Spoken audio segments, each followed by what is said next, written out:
Our program will be starting in just one moment. I'd like to welcome you all. In addition to the many awards given today, you will hear from student speakers who were chosen by their peers to reflect on and celebrate their time at Harvard Kennedy School.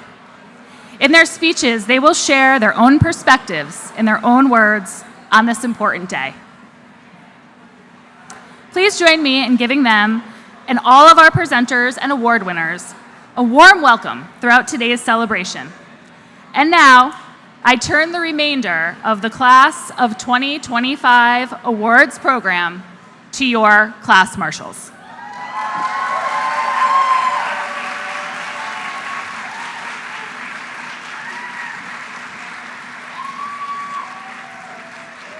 Welcome, family, friends, and loved ones to the 2025 Class Day ceremony at the Harvard Kennedy School. My name is Annie Height, and I am one of the class marshals representing the Master in Public Policy program.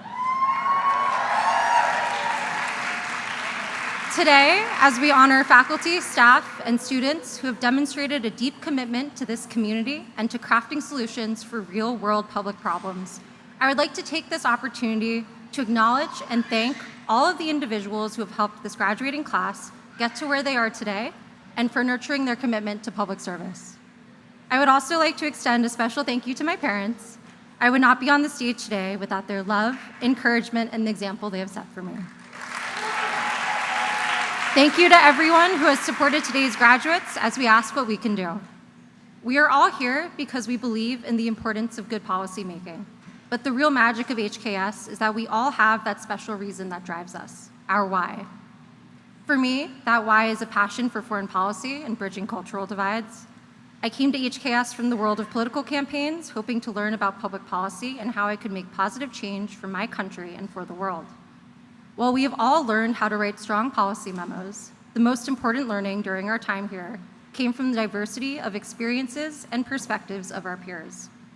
We came to Cambridge from 96 different countries and territories, yet we are united by a shared hope that the world can be more just, more peaceful, and more inclusive. During our time at HKS, the community has faced a tumultuous environment not only here at Harvard, but also across the world. We have grappled with deeply divisive and difficult issues, both in the classroom and outside of it.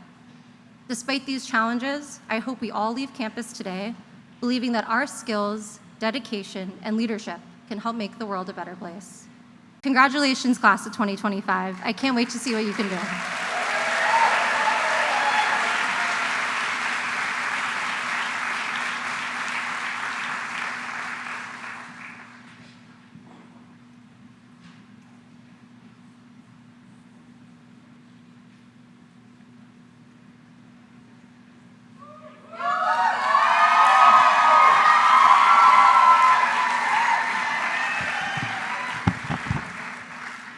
Good morning, HKS. You're supposed to say it back. Good morning, HKS. There we go. Perfect. Beautiful. My name is Zubair Merchant, and I've had the honor of serving as president of the Kennedy School Student Government this year.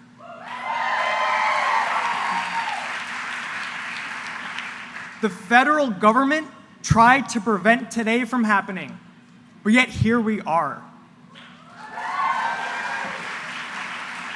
It brings me so much joy seeing everyone here today in JFK Park from all corners of the world to celebrate my peers and your loved ones, the most dedicated, compassionate, and driven people I know, the Harvard Kennedy School Class of 2025.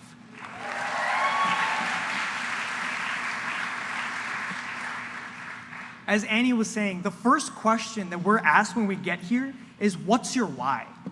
After 2 years, it can feel really cliche or overused, but answering it is still as fundamental and urgent on our last day as it was on our first. For me, my why has always been seva, the Hindi word for service. The ethic of serving one's community was passed down to me by my Ismaili Muslim heritage and by my parents. My mother, Khadija, who's here today, and my late father, Akbar, who passed away in 2021, but left our family and the world with the blessing of his selfless service. When I was maybe 5 or 6 years old, My sister Saba and I were leaving the mall with our dad when an elderly man who just missed his bus approached us, asking for a ride home. Despite his 2 young and cranky kids with him in the back seat, Akbar said yes to the stranger. I thought he was crazy, because I was a kid, and when you're a kid, what do you learn in school? Stranger danger. But to him, when you see someone in need, you help. The man had memory issues and couldn't point us exactly to his house, so we drove around town while watching the sunset and eventually dropped him to the local police station for help. My dad didn't say a word about it the rest of the ride home or ever bring it back up again. Because to Akbar Merchant, values weren't just something that you spoke about, they were something you lived. His service to society and quiet integrity were louder than any speech that I could give on this stage today. So HKS Class of 2025, what is your seva to the world? Our 2 years here have been filled with thorny, complex, so-called global problems. But these aren't global problems. At HKS, they're local to our community. We're directly affected by them. Less than 2 months after we started here, the atrocities of October 7th in Israel destabilized the world and our HKS community. Our Jewish and Israeli peers were directly affected and still feel immense grief, fear, and pain. And every day for the past 18 months, we've all watched the complete annihilation of Gaza and its people live streamed to our phones. The destruction of Palestinian heritage, culture, and history. Intentional starvation and famine. Over 55,000 people killed, 70% of whom were women and children. And on our campus, threats and intimidation targeting Arab and Muslim students. And I would be remiss if I didn't point out that last week Columbia University had their graduation, and our fellow policy student Mahmoud Khalil should have walked across that stage.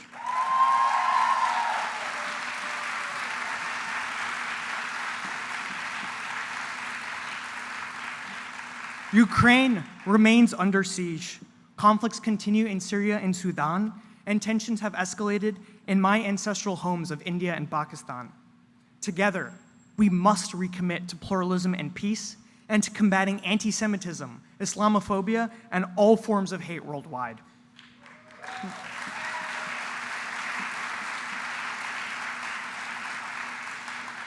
The 2024 presidential election fundamentally changed what it means to be a policy student, a Harvard student, a public citizen, and a citizen of the world. Sorry, a public servant and a citizen of the world.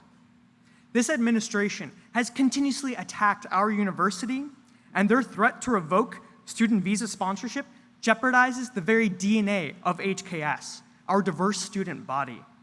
The Kennedy School is 60% international, and our potluck of people represents over 100 countries.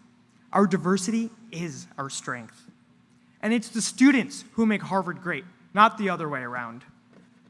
Our peers have unwillingly spent the last few months becoming experts in immigration law with their fates up in the air, while also balancing academics and having a social life and extracurriculars. While going to the world's premier public policy school, we've witnessed the dismantling of government and public institutions, the decline of norms, and an attack on the very idea of public service. If there's one thing I've learned at HKS, it's that adaptive problems require not technical solutions, but to change hearts and minds.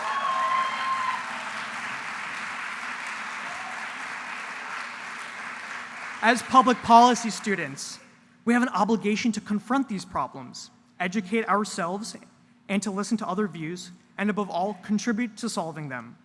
As Harvard students, we have an obligation to use the privilege of our degrees and our educations to fight for those without the same opportunities.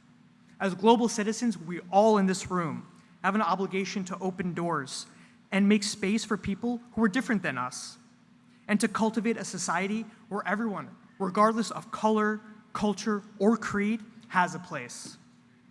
With liberal democracy in decline worldwide and polarization tearing at our unity, what are we supposed to do as Kennedy School graduates?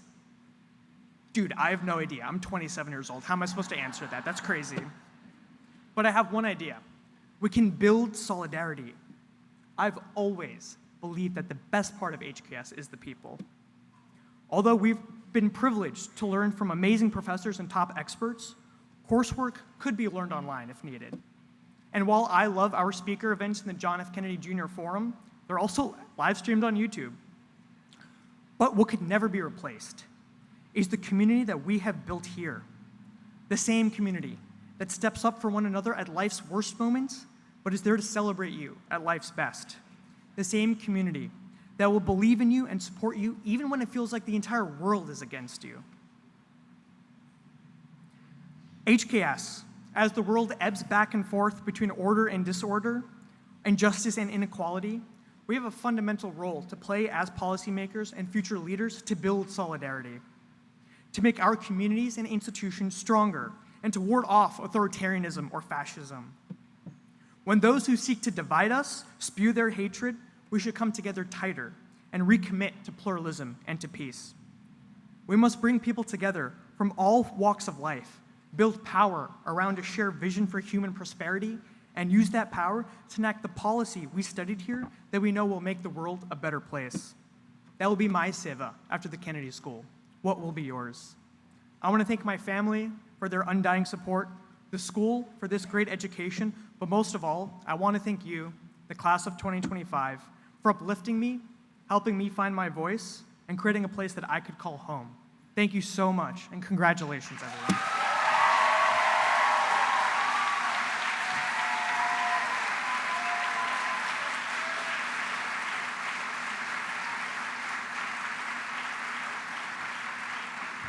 Thank you, Zubair. Hi, my name is Marie Giandomenico, and I'm a class marshal for the Masters in Public Policy, class of 2025. I'm honored today to present the first recipient of the Sue Williamson Spirit Award, which recognizes HKF staff members who go above and beyond to enhance our student experience. This year, during an unprecedentedly tough time for opportunities in government, one person has consistently had our backs. She's been a fierce advocate, a connector, and a constant source of encouragement. Someone who not only believes in the power of public service, but has worked tirelessly to help us pursue it. That person is Amy Mahler.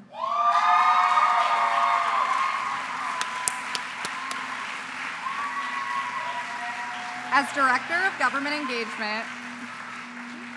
Director of Government Engagement at the Taubman Center, Amy's impact on students has been immeasurable. Students describe her as nothing less than fabulous, HKS's best-kept secret, and someone whose magnetic electric energy has transformed the entire Taubman Rotunda. She leads with warmth and humor and unmatched precision, managing 1,000 moving parts while still making real, intentional time for students facing big questions and uncertain next steps. One student describes her as the person I go to on my worst days for a safe space and on my best days for clear professional and academic guidance. Amy's investment in us,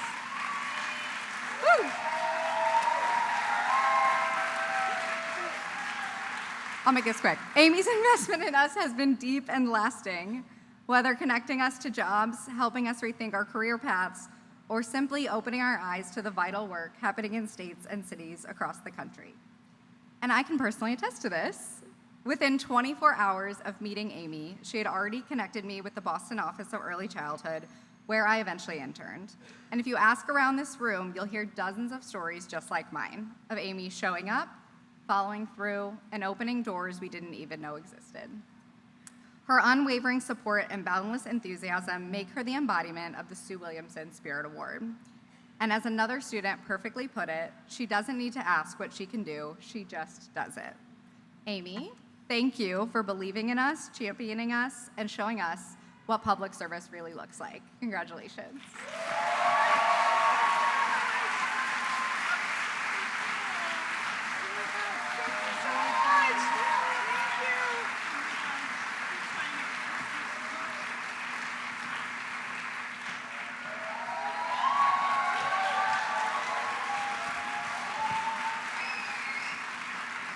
Good morning, everyone. My name is Elmira, and I have the honor of serving as a class marshal of Mid-Career Masters of Public Administration 2025.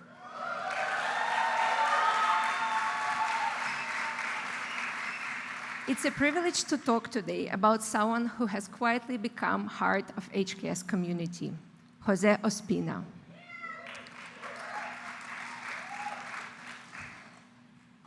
Over the course of the year, I had moments of excitement after amazing classes and moments of sadness and sorrow for my family in Ukraine. And I had also, these gloomy, rainy Cambridge days was when all you want is just a cup of tea and a nice sandwich. And we all had our good days, and we all had our hard days here at HKS. And every time I walked into cafeteria, no matter how I was feeling, Jose was there. He was there with warm smile and kind words that made everything feel a little lighter. Jose works incredibly hard, but you would never know it from the way he shows up. His energy is always light, and he takes time to talk to people. He takes time to ask, "How are you doing today?" I can't tell you how many times this quick moment with him changed my day, for me and for so many others here at HKS. He made us feel that HKS is home and it's a place where small moments matter. As one student said, Jose was the first person who spoke Spanish with me at HKS, and it made me feel very welcome. Another shared, "Even on my worst days, he smiled and reminded me that I wasn't alone." Jose reminds us that impact is not about big titles and great gestures. It's about showing up for people every single day. Even when he was busy, even when the line was long, he always made us feel present and welcomed. This kind of presence, this kind of heart is rare. Jose, thank you. Thank you for the way you show up, for your kindness, positivity, and your care. You have touched this community in the ways you would never know, and you truly deserve this recognition. We're so grateful for you. Congratulations.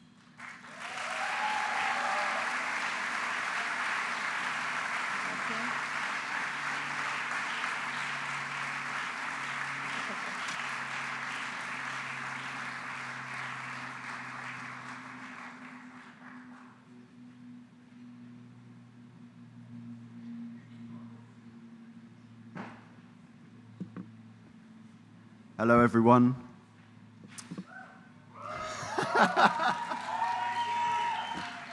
My name is Ben Marshall. I'm the class marshal for the Master in Public Administration program. On behalf of the graduating class of 2025, the class marshals would like to give the final Sue Williamson Community Spirit Award to Leah Boccaccio.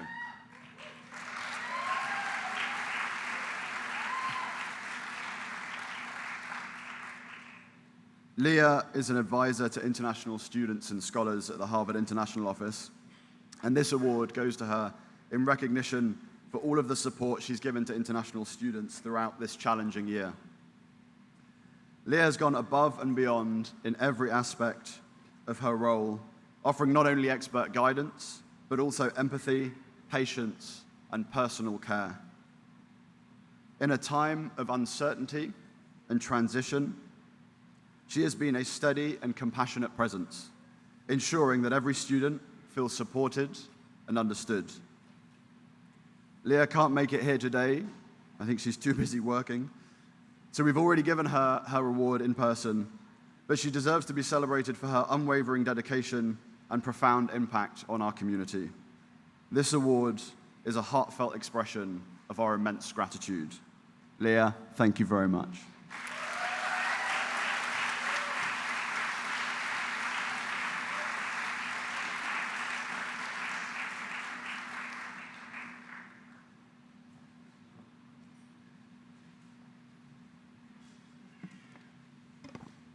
Good morning, class of 2025. My name is Kate Legue. I'm the director of the Master in Public Policy program, and I'm here to present the Ellen Raphael Award. The Ellen Raphael Award was established in memory of a 1982 MPP alumna of the same name. Ellen Raphael distinguished herself through a remarkable career in educational leadership and policymaking, and after her unexpected and untimely passing, her family wanted to recognize a graduating MPP each year who exemplifies her characteristics of intellectual excellence, academic accomplishment, commitment to HKS, personal warmth, integrity, and loyalty. And here I have to say, this is like one of my favorite turns of phrase of all time, a zest for public service. Earlier this spring, a few of us gathered to consider nominations of several extraordinary MPPs. We concurred that there was one clearly wonderful in all the right ways: academic excellence, commitment to public service, social justice, and HKS, and a gift for loyalty and friendship.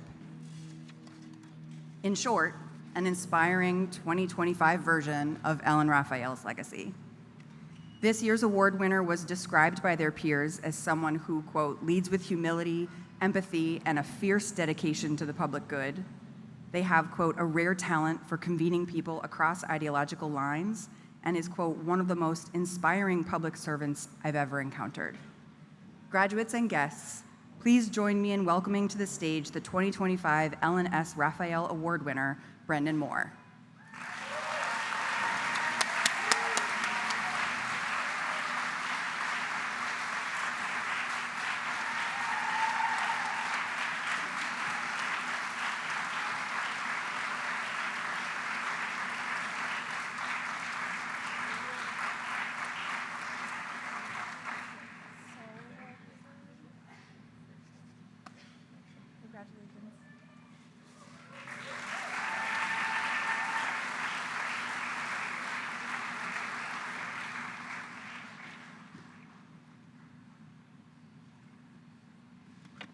I'm Chris Avery, and as faculty chair of the MPP program, it's my privilege to present this year's Outstanding Policy Analysis Exercise Award. We went through a series of steps. The seminar leaders who taught the students, supervised the students in their projects, nominated some outstanding choices, and our committee ended up making a unanimous choice of a single model to emulate. It's unusually memorable and one we will recommend to students in many years to come. If you're interested, you can see summaries of many of the other most successful projects on posters from our recent showcase, and that's in the library near the cafeteria. This award winner has the best elements of a policy analysis exercise and more. The students identified a problem, recruited their own client, local government agency partner, and made policy recommendations that are going to be implemented this fall. Along the way, they conducted tireless research in traditional and untraditional means, including on-site observations they conducted on bike. Most of all, this project is a reminder that we are all part of our communities and responsible for the problems that we observe around us. And it's a vivid argument against complacency, even in the face of issues that have become normalized over decades. These students remind us that all these problems can and should be addressed. The particular phenomenon that they addressed is a ritual known as Alston Christmas.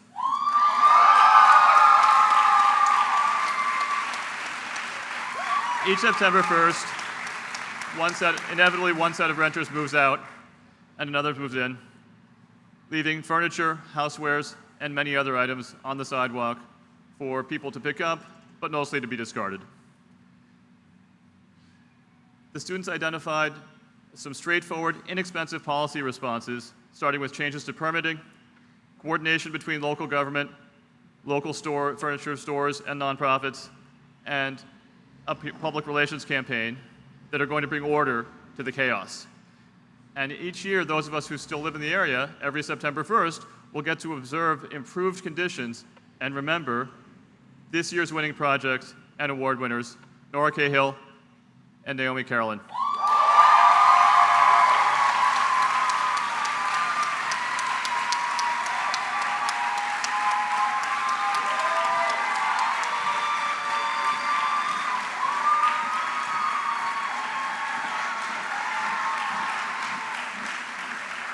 Their project is All I Want for Christmas Is Used, harnessing the Alston Christmas spirit across Boston neighborhoods.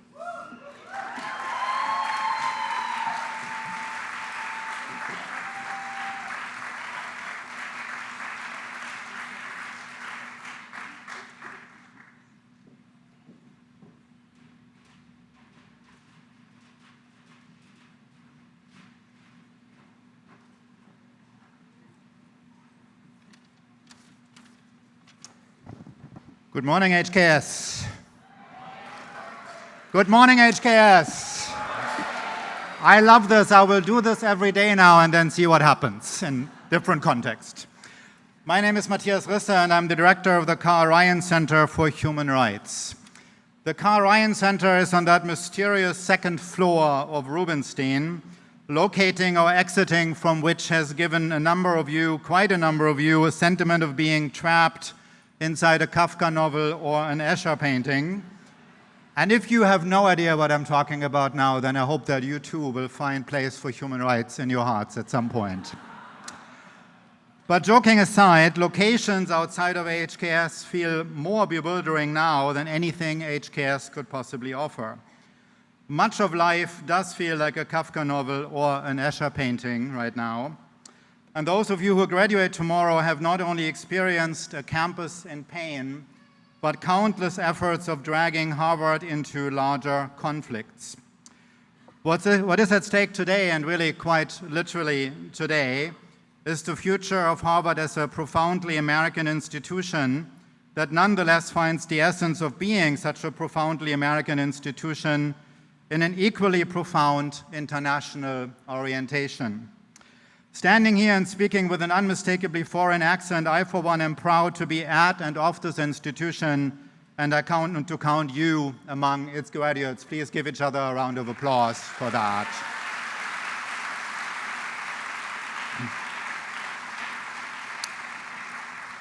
Ralph Waldo Emerson, a poet as much from Massachusetts as Harvard is, as American as Harvard is, and as internationally oriented as Harvard must be, once reflected on the turmoil of his own times in a famous letter to his daughter. They are good times if you know what to make of them. Good times if you know what to make of them. Now, many of you might find it hard to see these as good times no matter what you make of them. And in fact, you might not want to be seen in the company of people who find them good times, of which something could be made. But times of this nature put our character to a test in which other times do not. They give us opportunities for real, genuine, personal agency that other times do not. You might not ever find them good, these times, but we must make something of them, and we might as well give it our best. As Senator Edward Kennedy, brother to the namesake of our school, famously exclaimed, "The work goes on, the cause endures, the hope still lives, and the dream shall never die." One example of what this might mean is the PAE, for which it is now my honor to award the Carl Ryan Prize for Human Rights. The author is Antonia Foldes.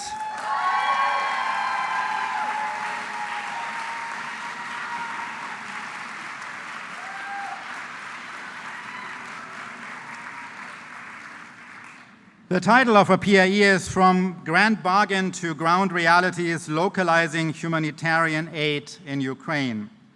Antonia's client is Mercy Corps Ukraine, which is a branch of a global humanitarian aid NGO operating in transitional contexts. Antonia has built a focused new framework with which Mercy Corps can implement and measure their efforts at localizing humanitarian aid in Ukraine. Antonia's PAE was supervised by Jackie Barber and in her PAE seminar also by Zoe Marks. It is praised for being admirably lucid, anchored in the complex and challenges realities of wartime Ukraine, and clearly operable by the client. The key accomplishment is the design of an actual scorecard meant to be useful to maximize the efficacy of humanitarian support. Now, tomorrow you will march to the tune of Elgar's pomp and circumstances. We must definitely, and we will, celebrate your accomplishments with appropriate pomp, while currently we are certainly at no risk of forgetting how little pomp and how much circumstance there is in the world. Human rights are for everyone, and they need a lot of support to stick around. I think this has become painfully clear in recent times. So I would say one of your lifelong tasks for all of you is to find ways of integrating human rights into your professional lives and to improve thereby whatever the circumstance is that you find before you. Antonia's work draws attention to one domain where this matters, and all this applies regardless of whether you ever figured out the precise location of the second floor of Rubenstein in this building. Thank you very much.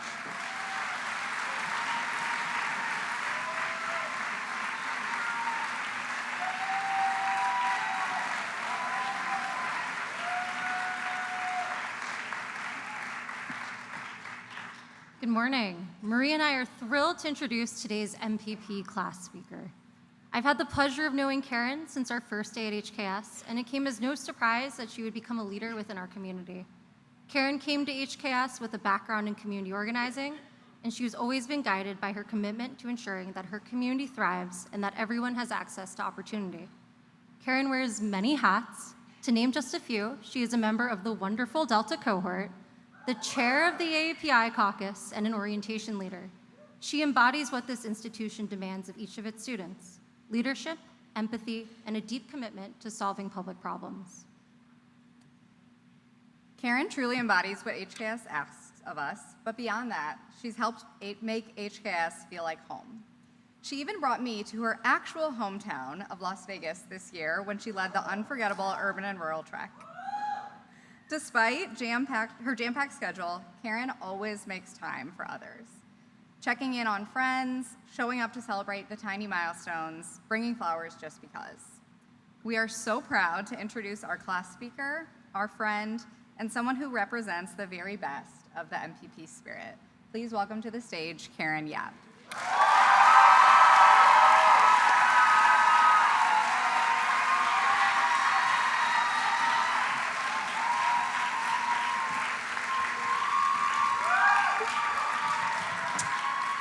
Hi, everyone. Before I begin, I just want to begin with a land acknowledgement. Harvard University and JFK Park are located on the traditional ancestral land of the Massachusetts people. We pay respect to the people who stewarded this land for generations and offer gratitude to be here, study, learn, and work, and be in community with this land. When was the last time you fell asleep in the back of a car? How about the last time you had to? For me, this time persisted during my teenage years, when I would wake up once again in the great city of Las Vegas, Nevada, in the back of my 2003 Toyota Camry, as a person experiencing homelessness. As we contemplated ethics or economics questions in the MPP core, when we must decide how programs of poverty lift people out of poverty, I am fully informed by my time sleeping on the side of the road at 18. 3 and some years ago, I was making $8.75 an hour to make ends meet. Within our differences, there exists great empathy knowing that within this building, someone sleeping in a car could be any of us. Maybe you've never been homeless before. Maybe you haven't had to use a gym locker as a closet or attempted to store food in 160-degree heat. But maybe you, like me, have taken food when you're not supposed to, but instead of a grocery store, it was free food at an HKS event you did not attend. Or you've slipped into an appointment late, not to file for food stamps, but to grab office hours with an esteemed professor. Or maybe you, like me, just really longed for somewhere to call home. Each of us, both graduates and loved ones, have traveled our path here, crossing borders and oceans, breaking barriers and expectations, yet all of us seek the same fundamental feeling. It is not just about buildings, it is about belonging. Within the Winter Garden laughs and late late PAE nights as we sip on that quorum call wine, chatting about the future places we will soon belong. Home has unknowingly emerged for each of us. As soon-to-be graduates of Harvard and as policymakers, we simultaneously bear the responsibility of an evident truth. The feeling of home shouldn't be a privilege, but a shared right. Some of us have left countries we've called home our entire lives to be here. Others live in fear of returning to a homeland that may only exist in memory. Those of us who call America home may be uprooted for being nothing else but an immigrant. Beyond this campus and in our communities, who gets to feel at home and why? Home, and the lack of it, exists in many places and many people. It exists in the conviction that people with different ideas, levels of education, or passports can still treat one another with dignity. It exists in the woman in a male-dominated field whose body is objectified and ambitions are dismissed.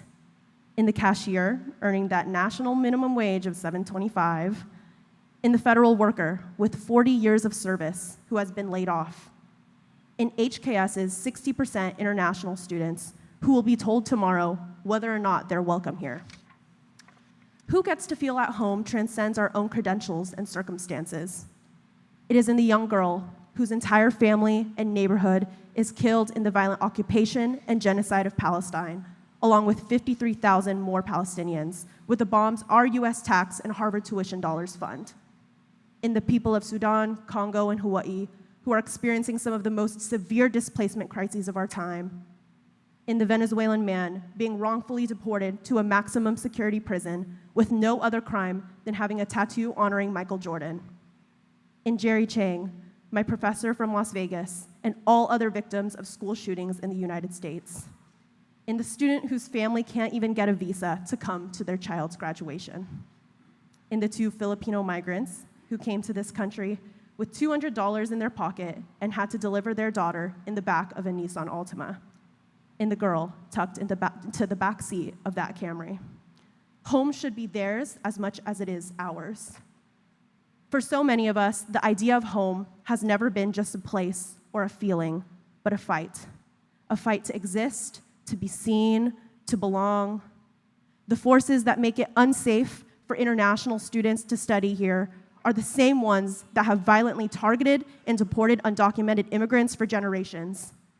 Institutions like Harvard that protect their students from federal overreach are the same ones that ban students like me from libraries, defund affinity graduations, withhold degrees, and do everything in their power to repress free speech on this very campus.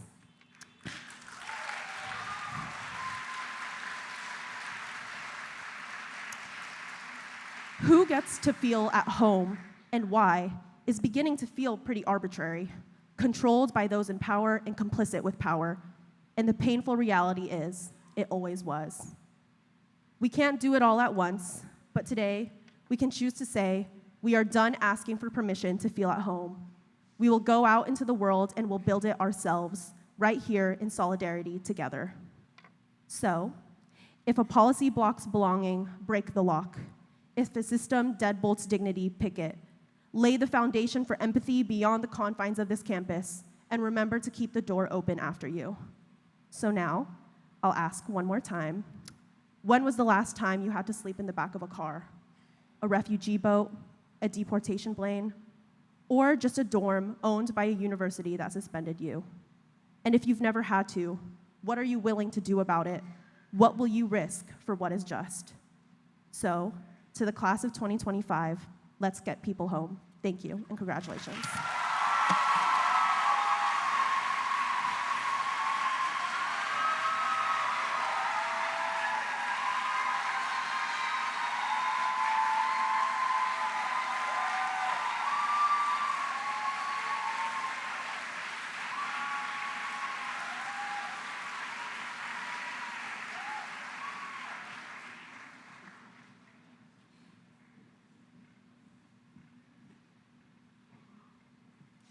Thank you so much for these incredibly moving words, and thank you all for being here today and for sharing your minds and your hearts with us during the last 1 or 2 years.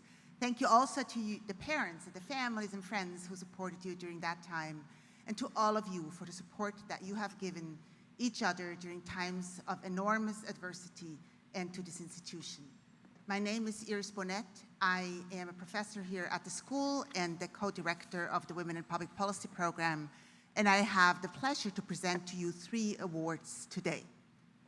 The first one is the Barbara Jordan Award for Women's Leadership. Barbara Jordan was the first African-American woman elected to the Texas Senate and the first African-American woman from the South elected to the US House of Representatives. Jordan was a skilled orator and known for her powerful speeches. She was a strong advocate for civil rights, voting rights, and equality for all, regardless of race, gender, socioeconomic status, or any other background. This award honors one graduating student at Harvard Kennedy School for their commitment to building community and for serving as a role model for women who aspire to be leaders. I would like to congratulate this year's recipient, Anjali Nair.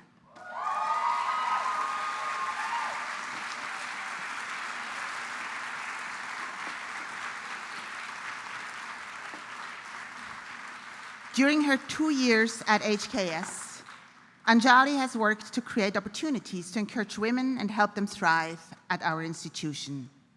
One of her nominators for this award wrote, Anjali served as chair of the Women in Power Conference, where she navigated significant challenges to ensure the conference addressed critical issues in gender equity and inclusion. Another one said, her leadership, resilience, and ability to balance multiple demanding responsibilities underscore her dedication to fostering an inclusive and empowering community. Thank you, Anjali, for your dedication to building community at HKS and for promoting equality here at our institution and around the world. Please join me in honoring the 2025 recipient of the Barbara Jordan Award for Women's Leadership, Anjali Nair.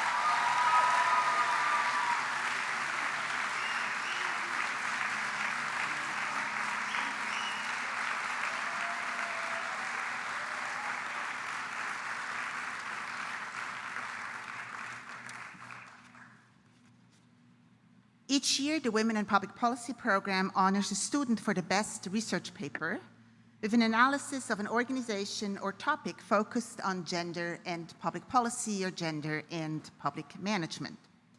This award is named in honor of Jane Mansbridge, the Adams Professor of Political Leadership and Democratic Values, Emerita at Harvard Kennedy School.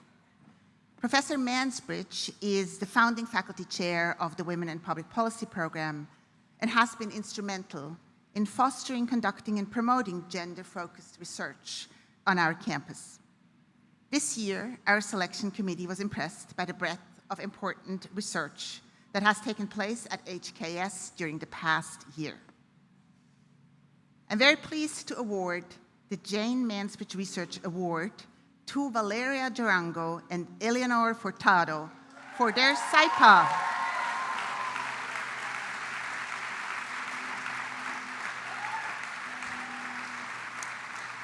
For their SIPA entitled Unsafe Homes, At-Risk Children, Violence in Climate Disasters.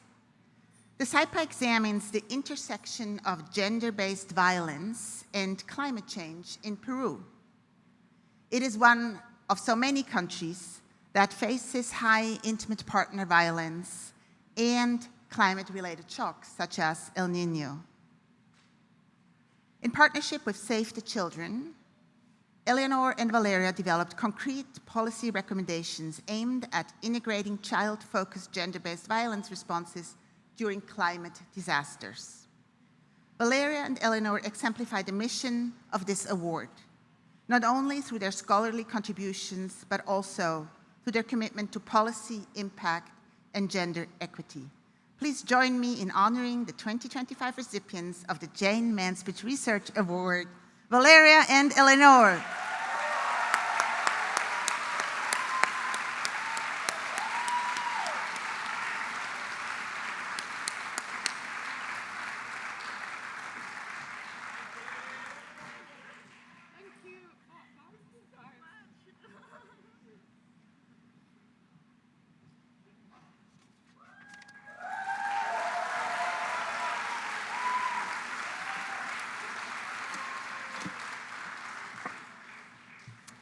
It is now my pleasure to present the Holly Taylor Sargent Award for Women's Advancement.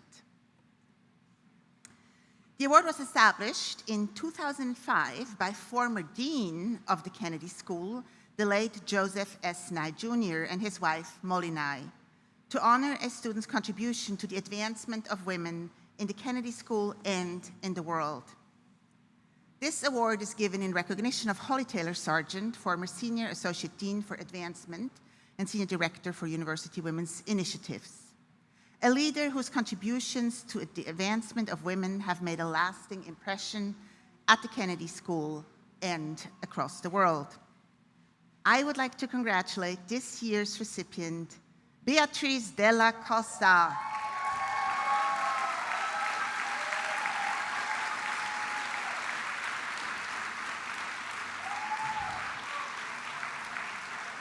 Beatrice is an MCMPA student, a Mason Fellow, and one of the co-founders of the Women Empower Mid-Career Student Caucus.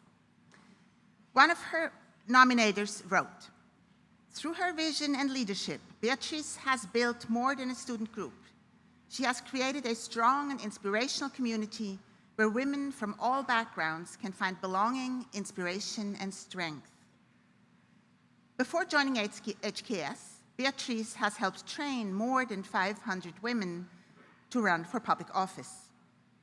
At HKS, Beatrice has continued this work by being a valued member of the Women in Public Policy Program community, serving as a student ambassador for our From Harvard Square to the Oval Office political training program. Thank you, Beatrice, for your leadership, your advocacy, your unwavering commitment to gender equality, both at HKS and beyond.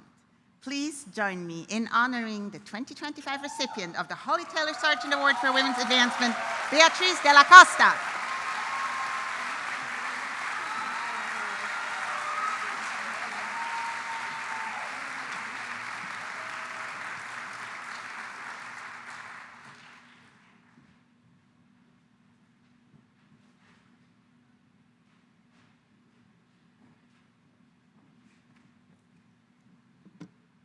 Hello again.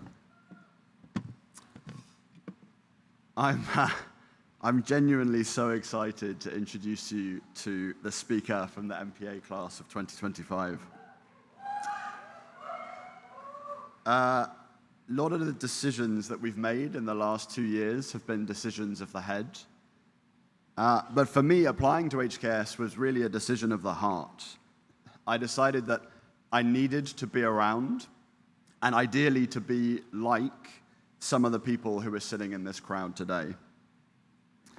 And it's been a rare example of an experience which lived up to the hype, in part because of how impressive some of my classmates are and what they've done, but really more because of the magical people that they are themselves. Our class speaker today is one of those people. So I could tell you things from her LinkedIn profile, her degrees from Wake Forest and Stanford, go Deeks, fear the tree, her years spent in consulting and working for Michelle Obama's Reach Higher initiative, her commitment to helping underserved communities access the education they deserve, and the many ways in which she has advanced that aim while she's been here at Harvard. But who she is so much more than that. For her friends, she's funny, a great storyteller, a surprisingly passionate Red Sox fan for someone who grew up in Kentucky, someone who won't invite you to come and stay with her without giving you an hour-by-hour itinerary of all the ways you can relax whilst you're here, and someone who keeps a candle in her purse just in case today happens to be somebody's birthday. For her colleagues, she's insightful and hardworking.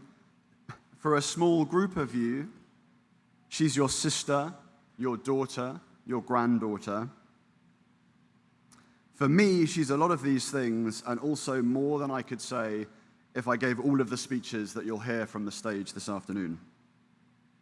So the only thing I will say is, friends, family, and faculty, please join me in giving an inappropriately loud applause for the MPA class speaker of 2025, Sadie Harlan.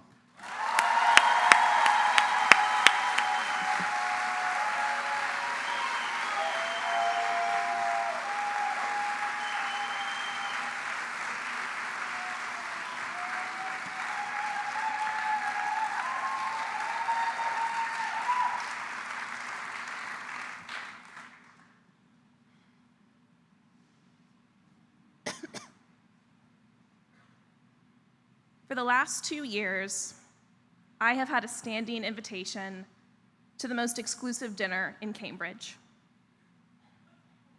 Every Monday, I leave school around 5, and I walk around 20 minutes that way to the Cambridge Homes retirement community to have dinner with my grandmother, Virginia Harlan. Virginia, or Ginny to her friends, which now includes all of you, grew up in a world that had very specific expectations for her. All women's college, get married, raise kids, happily ever after. And for a while, it seemed Virginia would do just that. But one day, this well-paved path disappeared, and she had to chart her own course. As a single mother, she went back to school and got her master's degree. As a 50-year-old with no work experience, she built her own counseling practice, supporting children and families through their most challenging times. And with her newfound independence, she traveled to every corner of the world. When I have felt most discouraged by the state of the world, or disenchanted with its leaders, or disappointed in myself, my evenings with Virginia have been a port in the storm. I have spent more time at dinners with my grandmother than I have in any one class in grad school. Her actions have left fingerprints on every surface of my life. She has taught me what it looks like to invest in myself, to never stop exploring, and to live a life filled with love. But most of all, she has made me understand how all of us, will leave a mark on people around us in ways we may never know. We do not choose to have this responsibility. What we can choose is to embrace it, to celebrate what we owe to each other. That can be empowering, but it can also be really scary. How do we hold this obligation in a world that often makes us feel lost and powerless? I have great news for my fellow graduating MPAs. We have everything we need to do just that. The MPA is a unique program. We are a small cohort of just around 80 classmates. We have no core curriculum, no summer session, no math camp, no sections to give us order and bond us together. We face the broad expanse of HKS, and we each forge a different path.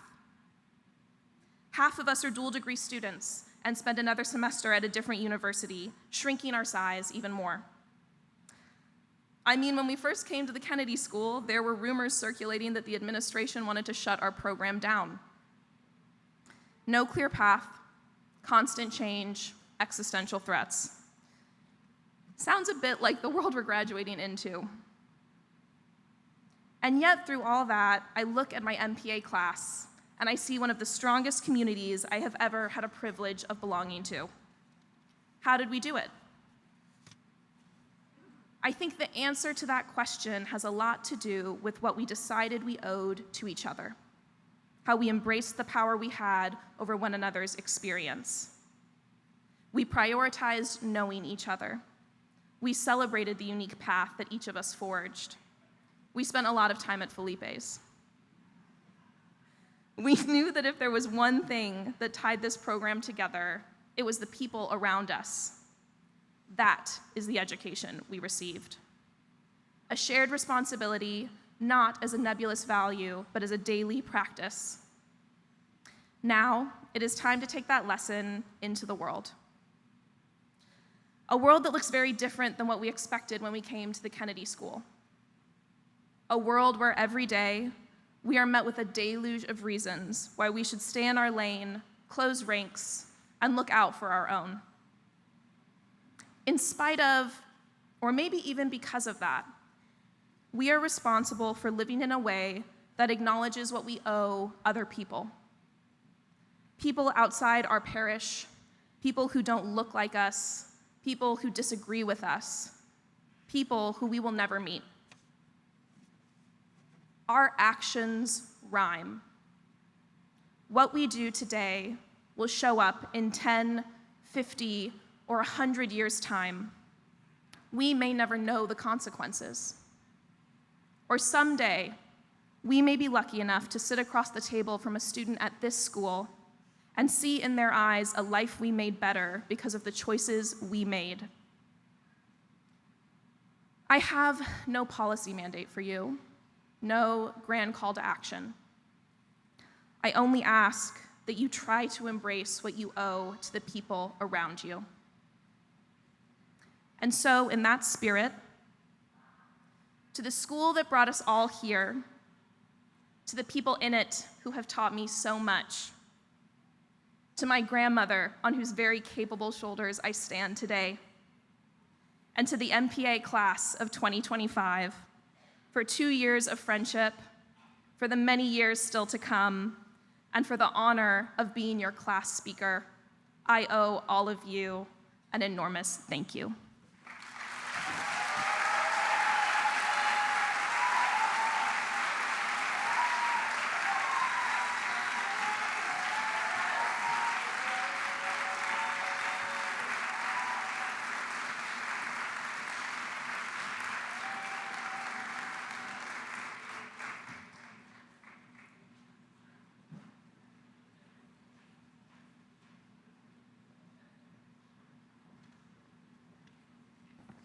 Hello, class of 2025.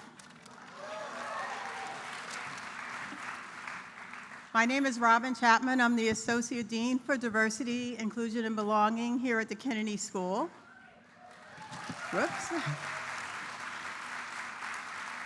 So this year, our office is recognizing 2 exceptional individuals who have grasped a fundamental truth: that building an inclusive community requires more than good intentions.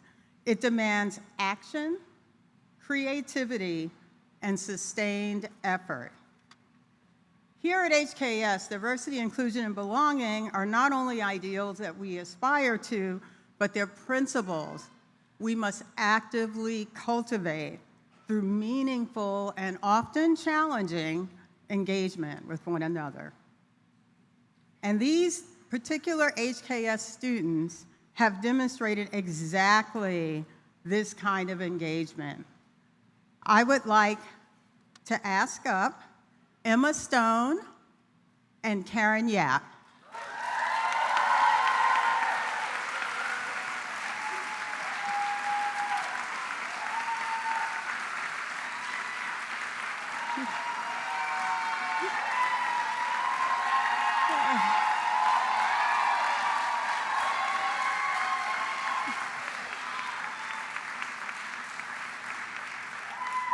These extraordinary women have led with purpose and compassion to elevate our HKS values of inclusion and belonging and pluralism. So today we are celebrating the ripple effects of their kindness, their passion, and intentional leadership. And we are honoring their transformational work to help make HKS a place where everyone belongs. I hope their example inspires each of us, I know it inspires me, to ask not just, do I belong here, but to also ask ourselves, how can I help others belong here too? Congratulations.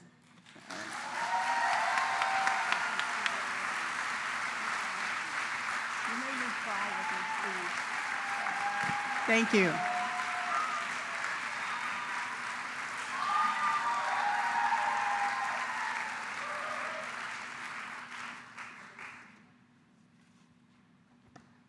Welcome to those of you graduating and to your families and friends who are here to support you. I'm Julie Wilson, an emeritus faculty member, and I'm here to present awards for outstanding PAEs and research papers. The first award is the Manuel Carballo Prize. It's given in honor of Manny Carballo, a devoted public servant who was a member of the Kennedy School faculty, who kept a lot of us motivated and moving forward. This year's award goes to Jane Ruan from the MPP programs. While Jane is coming up, let me tell you about her work. She worked for the Office of Students with Disabilities in the Chicago Public Schools, focusing on the special education in Chicago Public Schools, the trends and pathways toward rightful presence. The situation was, or is, that in Chicago, public schools are experiencing a decline in enrollment, but simultaneously an increase in the share of students who need special help. Jane delved deeply into this complex process, examining in depth the practices in Chicago and other comparable school districts. She analyzed the models for their capacity to foster both inclusion and effectiveness, the resources needed to equitably provide the education, and both implementation strategies and feasibility. She recommends that each public school be equipped to provide the full range of special education services so that students can receive both general and specialized education in their neighborhood school. She also recommends that the needed support should be embedded in the regular curriculum rather than being isolated in a separate program. Jane concludes her work with a multi-year detailed implementation and monitoring and evaluation system for the Chicago Public Schools. Jane, congratulations.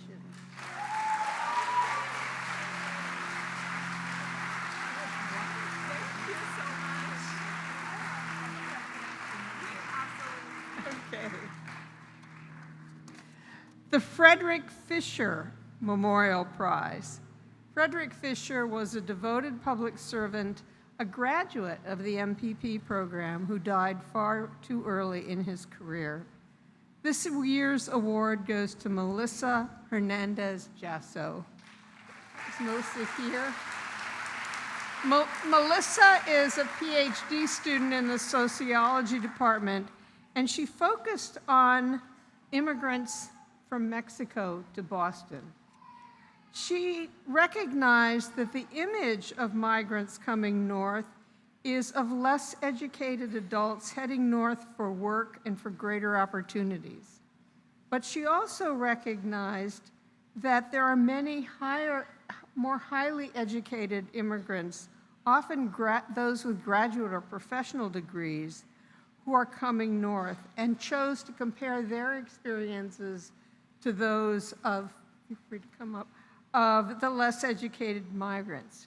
She worked in Boston. Actually, she found that 1 in 6 migrants to Boston has higher education. She took advantage of the fact that Boston is a sanctuary city to conduct focus groups and interviews. And she found that those with higher education in Mexico had more self-confidence, could be more assertive on the job, were better able to read and write in English.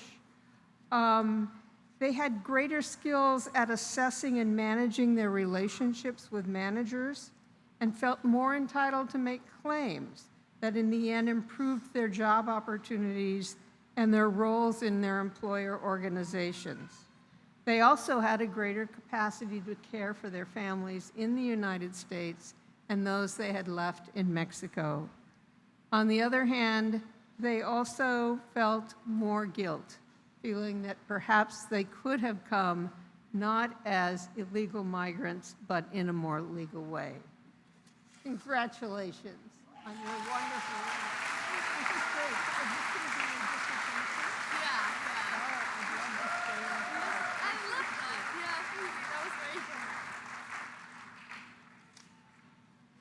The Susan Eaton Memorial Prize. Susan was a labor organizer, an alum of the mid-career program, and later a faculty member at the Kennedy School. This year's award goes to Dai Yushen and Zhao Wanjun for a very thoughtful policy analysis exercise, unlocking the potential of securitization in China's elderly care industry. a comparative study of global practices. Marcella Alsan was her advisor. China's population is aging rapidly, placing immense pressure on its traditional family-based care system, which is itself declining due to urbanization, shrinking households, and increased mobility. Their PAE explores securitization tools, particularly asset-backed securities and real estate investment trusts, and how they can help unlock capital for elderly care in China. They drew on interviews in China, as well as Japan and the United States, so that they could identify the strengths and weaknesses of each strategy and identify implementation challenges. I'm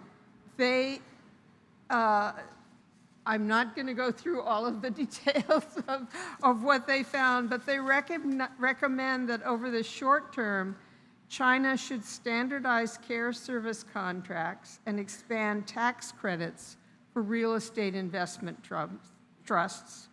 In the medium term, China should introduce mandatory disclosure requirements for asset-based securities issuers and encourage portfolio diversification for resource investment trusts.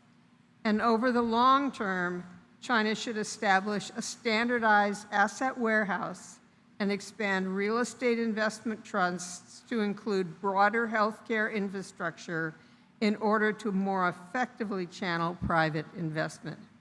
The challenge is that adoption of these instruments remains limited due to barriers such as lack of standardization, inconsistent asset valuation, limited transparency, and regulatory uncertainty. This is a complex problem, but they have done a terrific job at beginning to lay out a strategy for addressing it.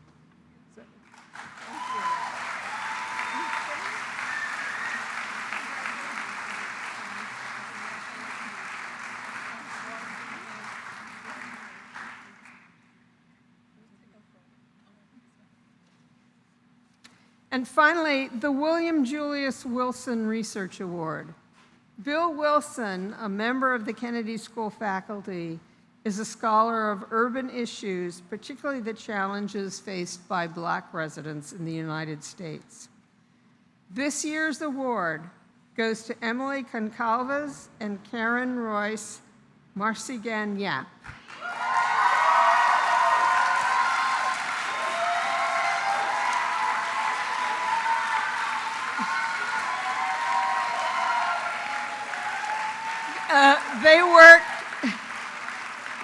They worked with the Southern Poverty Law Center to write a PAE called Struck Down, Fired Up, the State of Freedom and Assembly in the U.S. Deep South.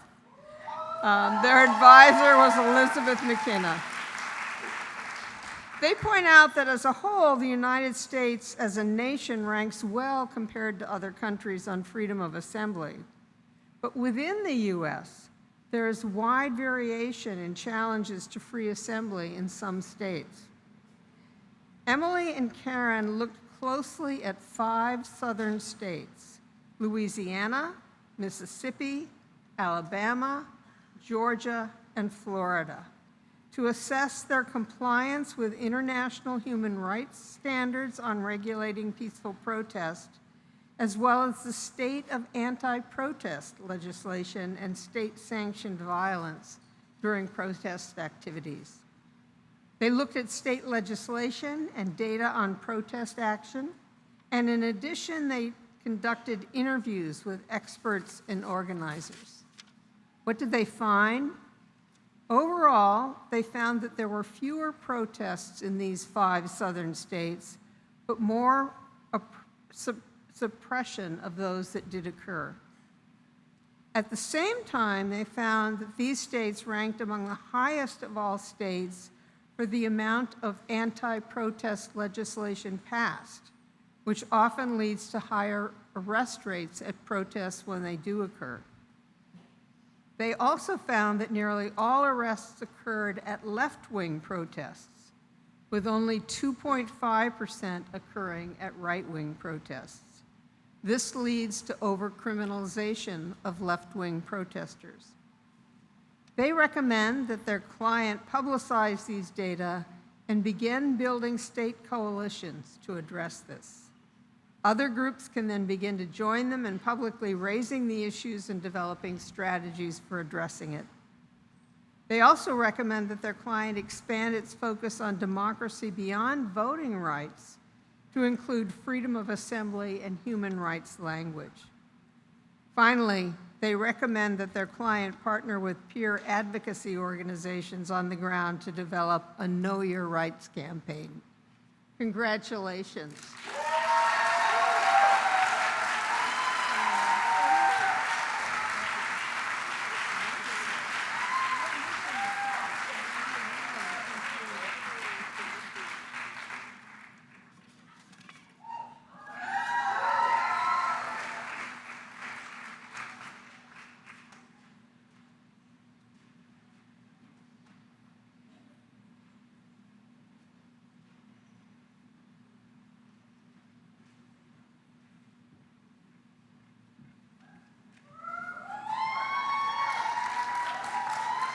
Thank you for that. Good morning, everyone. Buenos días a todos. Congratulations and muchísimas felicidades to this year's graduates, your families, and all your loved ones.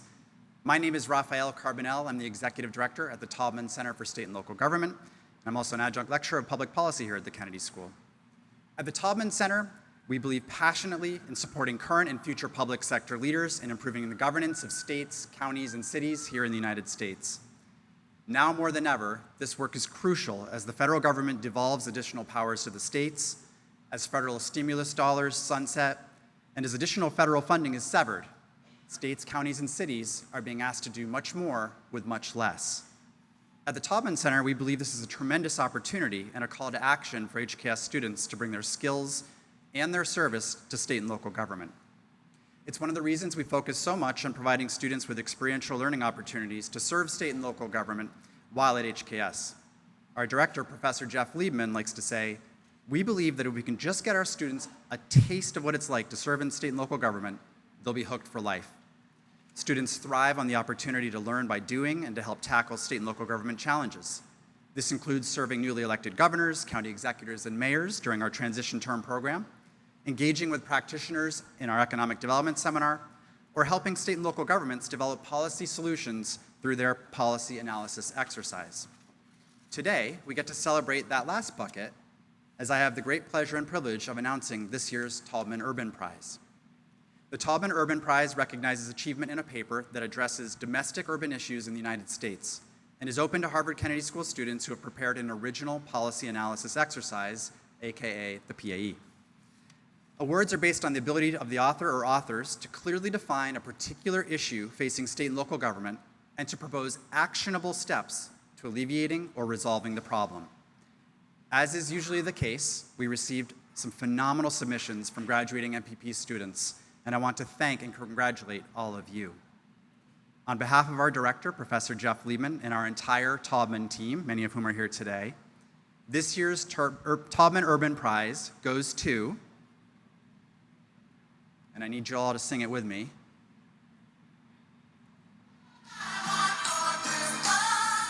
Used.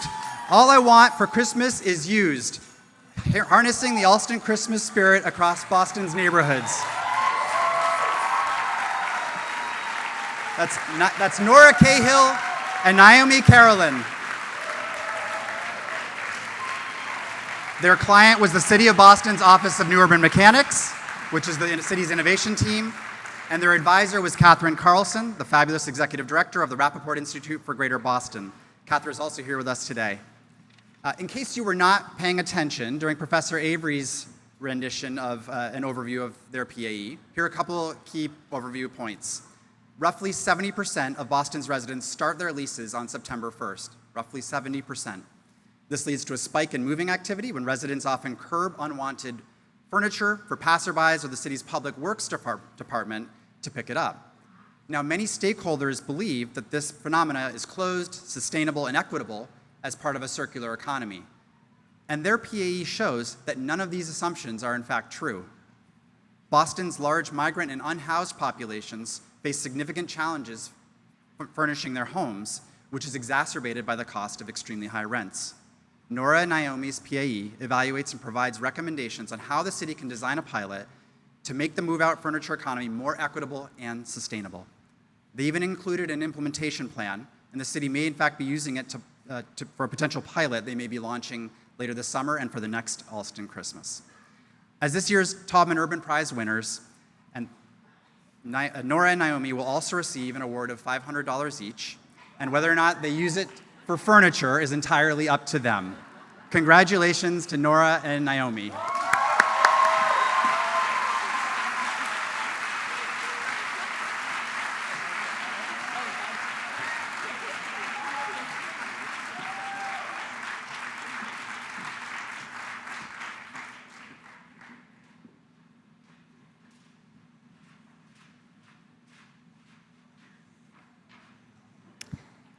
Good morning, everyone. Congratulations, class of 2025, and welcome to the families and friends who have accompanied you.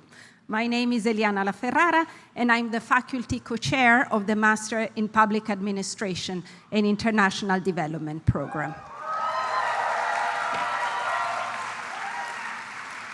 So, for years, the MPAID program has been known because of its analytical rigor, because of its students who would always complain about countless nights doing problem sets and assignments, and for producing ministers of finance, central bankers, economists at the bank, at the fund.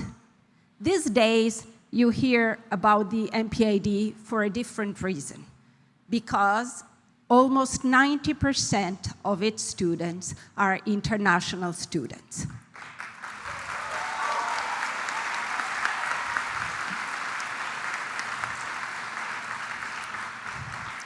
International students are under threat, but I'm not afraid for them because all those whom I have known has shown me so much resilience, so much talent, and so much courage that I know they will be the success of the school and of this society in the future.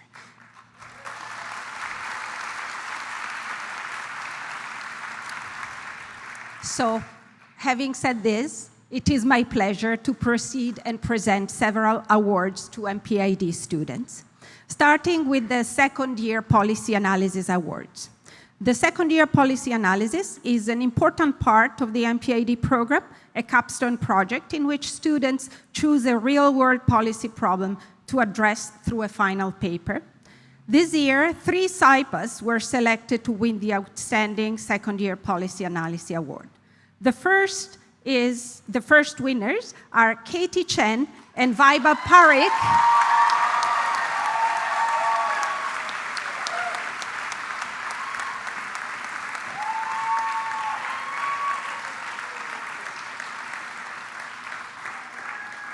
Their SIPA is entitled Improving Livelihoods for Smallholder Coffee Farmers in Ethiopia. The advisor is G. Bai and the section leader Ander Jensen. Ethiopia's coffee sector is vital to its economy, yet smallholder farmers capture little of the final market value. Katie and Vaibab's SIPA analyzes the causes of this disparity and offers feasible policy solutions with insights applicable to other commodity-dependent countries. Congratulations, Katie and Vaibab.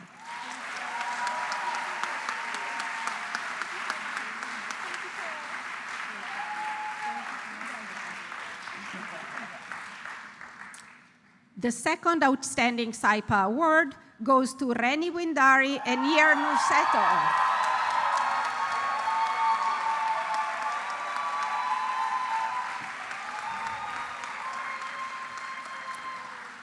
The title is Beyond Numbers, Leveraging Indonesia's Endowment Fund for Education to Shape Future Leaders. The advisor is Jay Rosengard and the section leader Rima Hanna. Reni and Ian analyzed the impact of Indonesia's education scholarships on recipient income and societal returns, offering recommendations to improve allocation, expand funding, and enhance impact tracking. Congratulations, Rennie and Ian.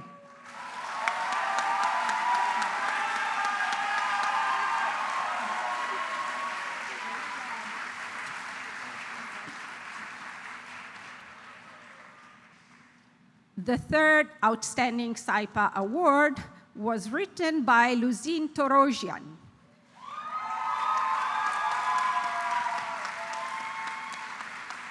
The title is Tackling Financial Dollarization, the Role of Macroprudential Policies, Evidence from Armenia, advisor Jeff Frankel, and section leader Carmen Reinhardt. Luzine SAIPA examines how market-based macroprudential policies can mitigate financial stability risks from partial dollarization in countries like Armenia, finding them more effective than forced de-dollarization. Congratulations, Luzine.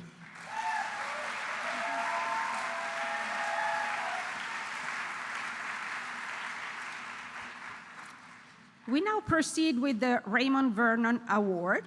The Raymond Vernon Award for Commitment to International Development is presented to a graduating MPAID student or students who best personify the values of the program, namely dedication to the field of international development, citizenship, academic excellence, and potential future contribution and leadership. The award is named for Professor Raymond Vernon, whose vision and humanity continues to inspire those of us who work in this field. I am pleased to announce the two recipients of this year's Raymond Vernon Award. The first is Prince Dawan.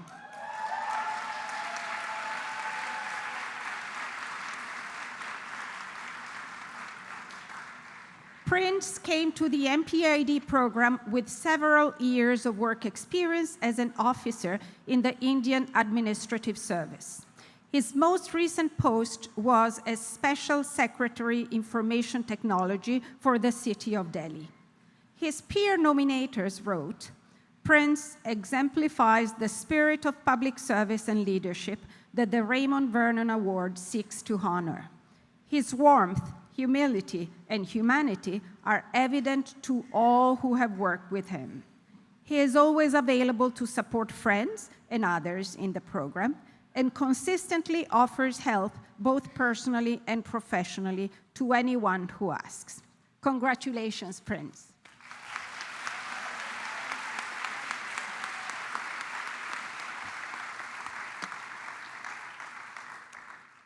The second recipient is Kathy Gutierrez.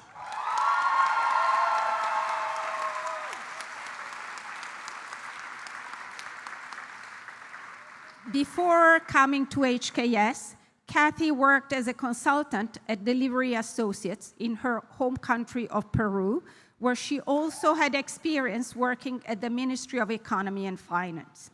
Her peer nominators wrote, Kathy is a perfect candidate for this award because of her genuine dedication to the field of international development through her tangible efforts. What I admire most about Kathy is her service-minded soul. I believe that she works for society, not for self-interest. She might have less exposure than others, not because she has done less, but because she simply focuses on the work and not on branding herself. I genuinely hope that she could win with this award because she truly deserves it. Congratulations, Kathy.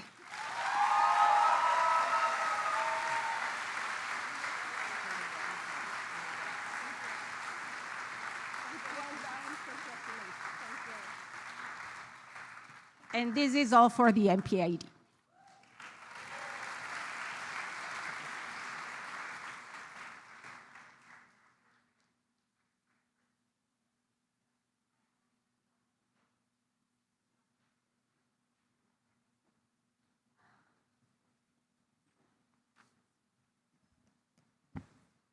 Hi, everyone. My name is Katie Chen.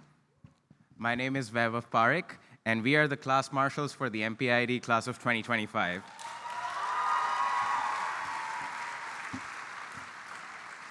it is our great pleasure to introduce our class speaker and dear friend, Nidhi Rao. If you took a ray of sunshine and distilled it into human form, that person would be Nidhi. Throughout our 2 years together, Nidhi has been an incredible community builder and a master of many arts. She's taken on important roles in the class, including being storyteller-in-chief as the leader of our newsletter and most recently, the class yearbook. Nidhi's background embodies the global nature of our program. She's lived in Shanghai, Mumbai, and Baltimore before Cambridge. She's passionate about international development, having shaped economic growth strategies for Tanzania, South Africa, and the UAE. Nidhi is also a gifted instructor, having served on teaching teams both here at the Kennedy School and at the Harvard Econ Department. We are lucky and honored to invite her to share a few words, so please join us in welcoming Nidhi Rao.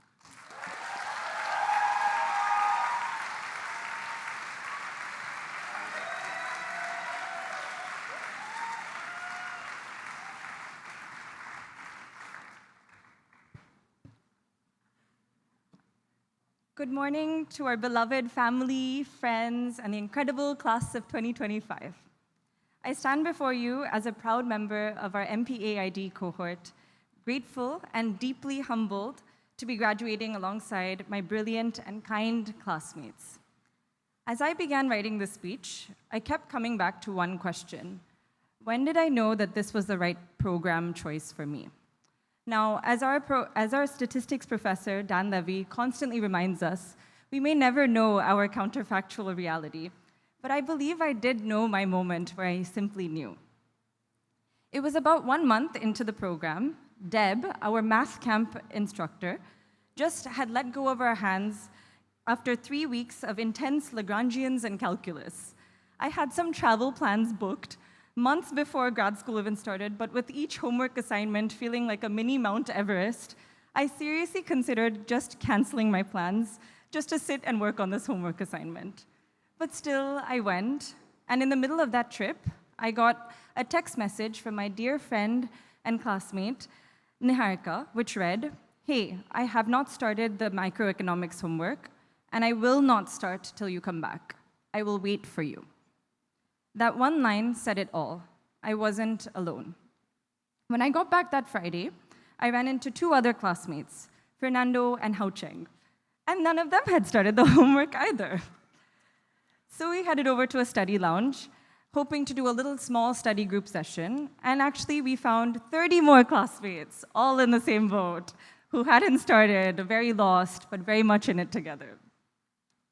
What followed was one of my favorite MPAID memories. We camped out in the study lounge, shoes off, hunched over, scribbling away, explaining concepts to one another, inching forward as a group. When dinner time came around, we realized that the cafeteria had closed. We pooled our orders and shared food. We realized that we had lots of words in common across our cultures. We collectively grimaced about the incoming winter, and we laughed so much. Over the dinner time conversation, my friend Gustavo from Brazil pointed out that programs like Bolsa Familia exist to ensure that people even have the chance to reach the utility that we often optimize for in our models.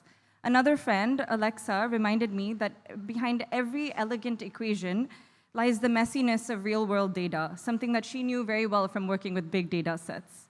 We thought through these problems together, we challenged each other, and then we got back to work. That weekend was my moment. We proved to ourselves that we could do hard things, but especially so when we did them together. And that moment taught me 3 lessons that extended far beyond any classroom. First, I learned that we are not alone. At the heart of international development lies the belief that people and their dignity is at the heart of everything we do. And that evening, we did just that. We asked questions without shame. We explain concepts over and over, and I hope we carry that spirit of inclusion forward. And I hope we continue to center the voices that don't often get to sit at the table, and we continue to ask what's missing in the data, even when it's not the most efficient path, because that's what the heart of what we do. Second, I learned to make time for people. Those study sessions, the late night chai, the randomized family dinners that we would do, They were not detours from the learning, but they were indeed the learning itself.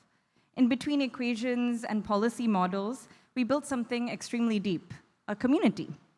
I think of my classmate Rennie, who just won Best Saipa, who works tirelessly to make education more equitable in Indonesia, but she still finds time to cook a meal for you when you're having a hard day. I think of my friend Martina, who can break down Argentina's macroeconomic crisis with such clarity, but will pause for hot chocolate when life gets too heavy. I think of all of you who show up, not just as brilliant minds, but as full-hearted people who deeply care. Third, I learned to pay it forward. That weekend, people slowed down for each other. We took the time to explain things, to listen, and to make sure that no one was left behind. We do live in a world that's marked with profound injustice, with a climate crisis fully underway, with violence, a genocide, and wars unfolding in real time, where so many of my classmates this past week have been in constant uncertainty about their ability to remain in this country. And all of this is marked with simply daily news headlines. And yet, we've had the immense privilege to study these global crises from the safety of a classroom. And that distance can be quite numbing. But I hope we can resist that. I hope we never forget that the problems that we study are not just academic, but they are urgent and deeply human. May we always choose to care and to care radically by paying it forward. We are each a product of generations of hard work. I stand here today because my parents once made a decision to migrate to provide their daughter a life they could only dream of. And I carry their dreams just as each of you carries the dreams of your own villages, seen and unseen. We owe our thanks to the people that made this journey possible. Our incredible program team, Carol, Sarah, Aaron, the professors who challenged us, the janitors and the cafeteria staff that kept us so well fed and the spaces so operational. It is now our turn to take what we've been given and multiply it forward. I started this speech by asking myself, when did I know that this program was the right choice for me? But the truth is, I've had many such moments since that first weekend doing homework that reminded me why. And in all of those moments, it was centered on the community and the people, and that has been the answer over and over again. So to my classmates then, thank you so much for the laughter, the learning, and most of all, the community. Congratulations to my dearest MPAID family and the wonderful HKS Class of 2025.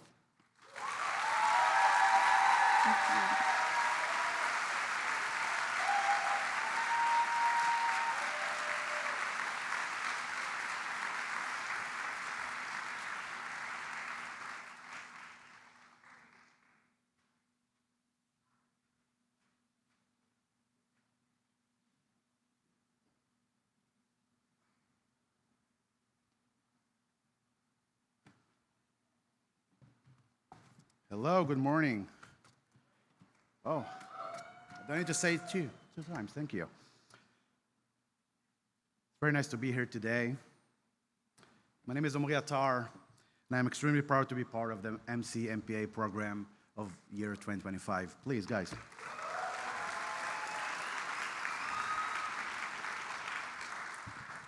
As someone who comes from a very modest background, the child of immigrant parents, the first in my family to attend a university, and certainly the first to sit in a Harvard classroom, standing here today is a dream that for many, many years fell out of reach. I can tell you without hesitation that I would not be here without substantial support. For me, and for so many of us, the support we received was not just about tuition. It was a bridge that connected who we were and who we could become, between the calling to serve and the tools and confidence to lead. That's why we, Johannes Imbesalo, Jeff Holiday, and Meg McHale, you can give them a round of applause, with the support of many, many others of this community, we're proud to serve on this year's HKS Class campaign committee. We shared a vision of paying forward the opportunities we were given, because we knew that financial aid isn't charity.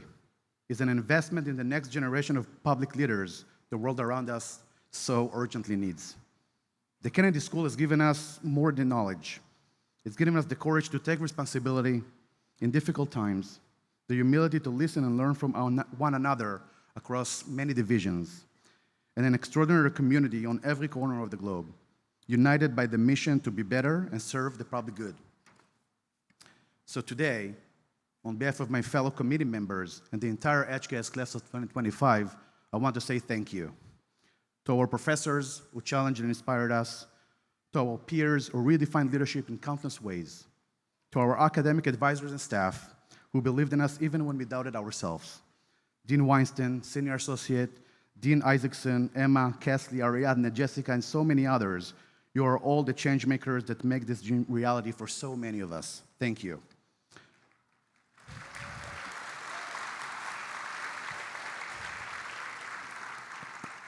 My family and personal support network, Libat, who sits right here, my wife, who is the best partner a person can dream of, and she celebrated her birthday yesterday.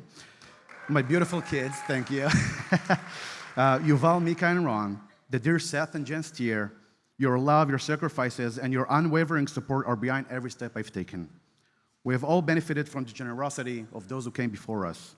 Now, it's our time to ensure the same opportunities exist to future students here, so that people from all backgrounds in every part of the world, including all the internationals, can walk this path and walk it besides us.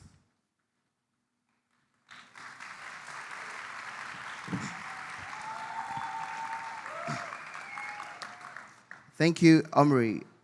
I would like to add, as someone who has directly benefited from financial aid, I know firsthand that this support is more than just funding. It's a door that opens the possibility to dream, to grow, and to lead with purpose. Being at HKS has been one of the most transformative experiences of my life. And it was only made possible because someone before me chose to give back. This year, as part of the HKS Graduating Class Campaign Committee, I had the privilege of working alongside my classmates to support future students the way we were supported. After several tabling sessions and outreach, I'm proud to share that we received donations from 200 donors, contributing a total of $9,000. Thanks to this generosity of one alum who contributed an additional $5,000, we raised a grand total of $14,000. This fund isn't just about tuition support, it's about creating access, fostering diversity, and ensuring that HKS continues to be a place where voices from every background can strive. Let's keep this legacy alive by continuing to open doors for those who will follow us. Thank you, and congratulations to the incredible class of 2025.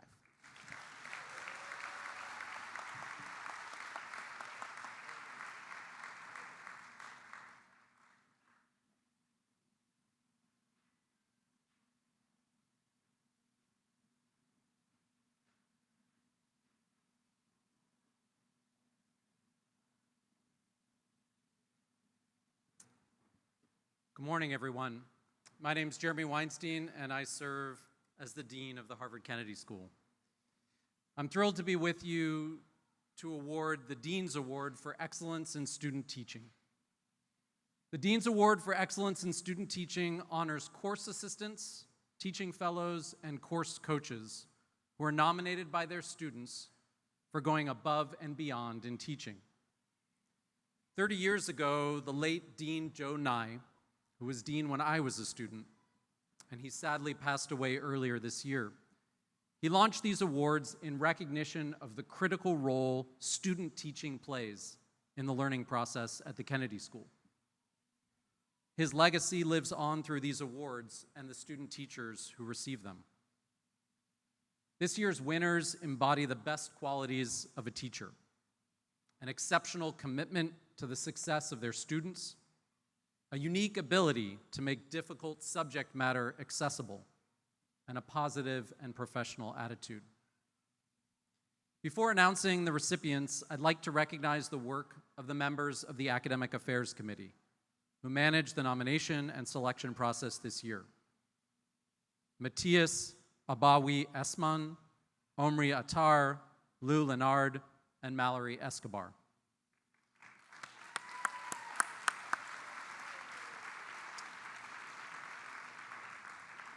Each honoree will receive a certificate which reads, the Dean's Award for Excellence in Student Teaching. In recognition of your extraordinary commitment to students and faculty in your role as a course assistant or teaching fellow or course coach. Your accessibility, energy, and talent for making difficult subject matter transparent contributed markedly to the Kennedy School community and to helping students learn. And along with this certificate, recipients will also receive an award prize of $150. I will read the names in alphabetical order. As I announce each recipient, I'll also share some words from their nomination.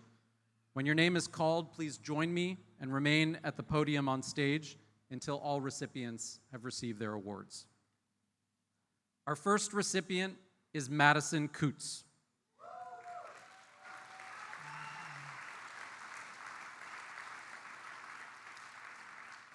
I'm going to apologize to the guests for all these acronyms, but Madison was teaching fellow for API 201CD, API 202MZ, and API 203MZ, Quantitative Analysis and Empirical Methods 1 and 2. One nominator shared that Madison hosted regular office hours and teaching sessions, attended our classes with us, and was always happy to meet. When I wasn't able to attend her review session for a final, I began to panic and think that I would be at a steep disadvantage for the test. But she was happy to record the review and make it available for all students in the course. Even when her calendar meant that she wasn't immediately available, Madison made every effort to connect us with the information and resources we need to thrive.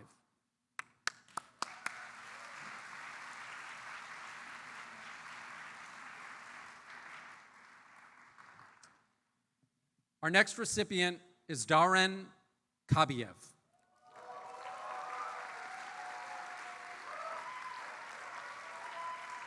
Course Assistant for MLD 215B, Negotiation and Leadership, Essential Theory and Practice for Enhancing Your Personal Effectiveness.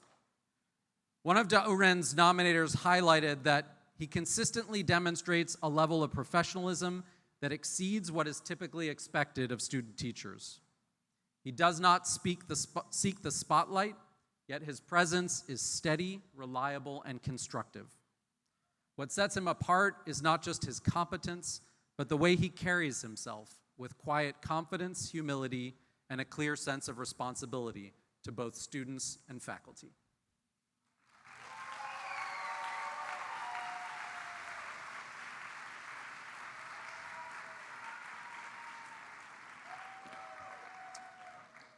The next recipient is Chris Lee, Teaching Fellow for IGA 211, Central Challenges of American National Security, Strategy, and the Press. Nominators remarked that Chris fostered a space where students felt comfortable asking difficult questions, and he took time to understand our interests and challenges. His calm and thoughtful presence and consistent encouragement helped many of us find our voice in a class filled with senior fellows and fast-paced simulations. Chris stands out as both a brilliant thinker and a deeply committed educator. He truly helped shape the course into a transformative learning experience.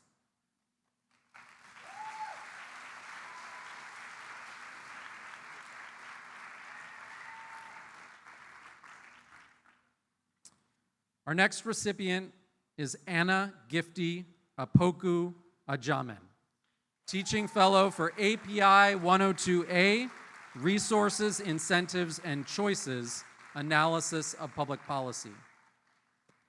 One of Anna's nominators appreciated how Anna is an incredible teaching fellow who is clearly an expert in the subjects discussed in class.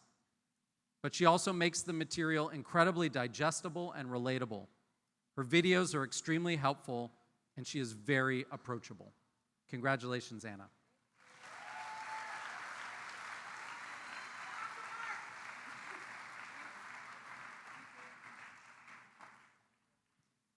And our final recipient is Lucine Tarosian, Teaching Fellow for API 110, Advanced Microeconomic Analysis 2, Game Theory and Information Economics.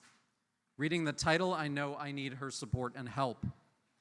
In the words of one nominator, Lucine was an outstanding TF, clear, patient, and deeply committed to our learning. She explained complex material with clarity and always made space for questions, no matter the level. Her sections were well organized, and she consistently helped bridge intuition with technical content. I always felt supported both in and out of class, and I'm grateful to have had her guidance.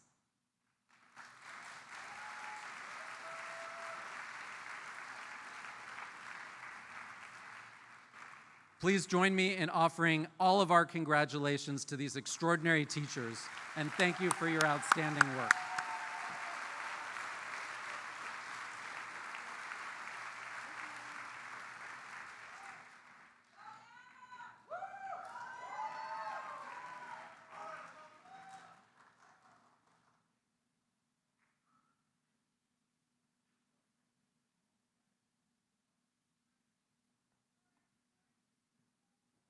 Good morning. I'm so happy to see all of you here with us today, and special thanks to everyone who traveled to join us in celebrating our graduates. My name is Kesley Hong, and I'm Faculty Chair of MPA Programs, and I'm delighted to be joined by our wonderful MPA Program Director, Emma Heffern. We're going to start with the Don K. Price Award, which was established in honor of Don Price, Dean of the Kennedy School from 1958 to 1977. He was one of the architects of the school in its modern incarnation. Don Price was a vice president of the Ford Foundation in 1958 when he was asked to take over as the dean and lead this institution to become the premier graduate school of public service.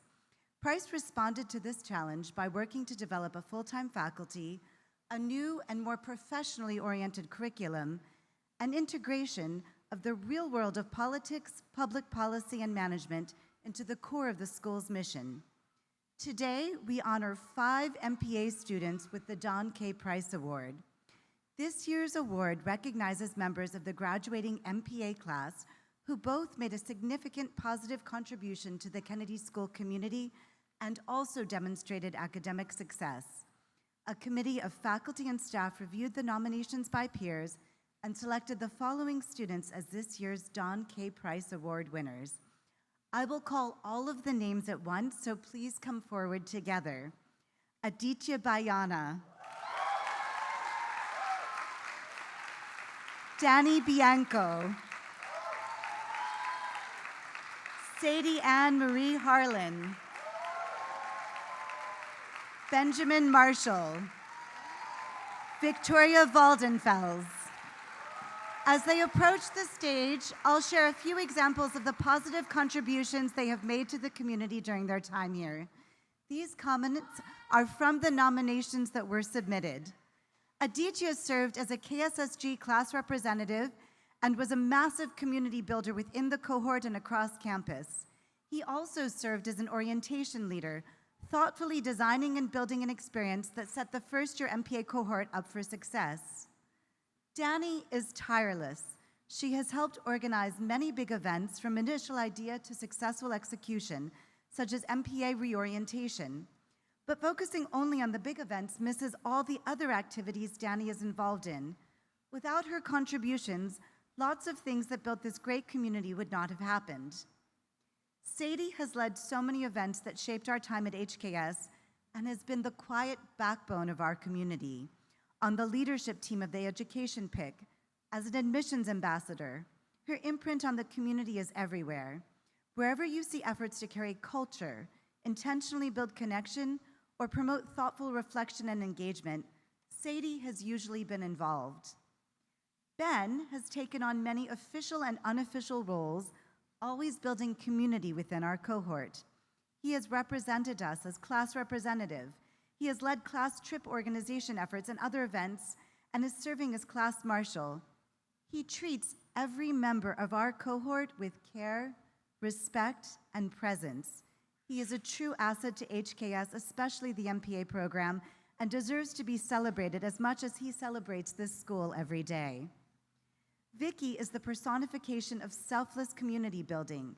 Vicky has served as orientation leader, Harvard Co-op board member, climate podcast host, course assistant, and research assistant to a number of courses, and she is a great community builder within our cohort and beyond. It has been such a pleasure to work with this group of MPAs. Thank you for making a difference in this community, and we look forward to hearing of your successes in the years to come. Congratulations.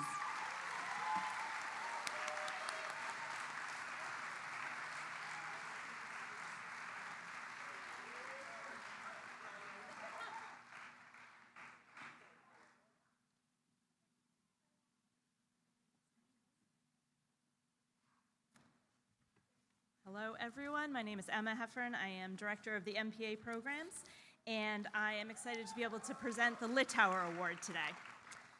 So the idea of a School of Public Affairs at Harvard was born on the eve of World War II. As the US government grappled with historic challenges, both domestic and international, Harvard alumnus and New York Congressman Lucius N. Littower backed his vision of a school for a new professional governing class with an unprecedented $2 million gift, which was then the largest single gift for an individual donor ever given to a university. Mr. Littower made a contribution in his lifetime that still lives on today through the mid-career MPA program. Today we honor 6 mid-career MPA students with the Lucius N. Littower Award. These awards are given to members of the graduating mid-career class who both made a significant positive contribution to the Kennedy School community and demonstrated academic success. A committee of faculty and staff reviewed many nominations by their own peers, as well as the academic and community contributions of graduating students, and selected the following students as this year's award winners. I'm going to again call all names. Please come forward together. Besad Alihanov, Omri Attar, Leila Hamidi, Artur Martinyuk, Rico Pisamba, Natalie Timchenko,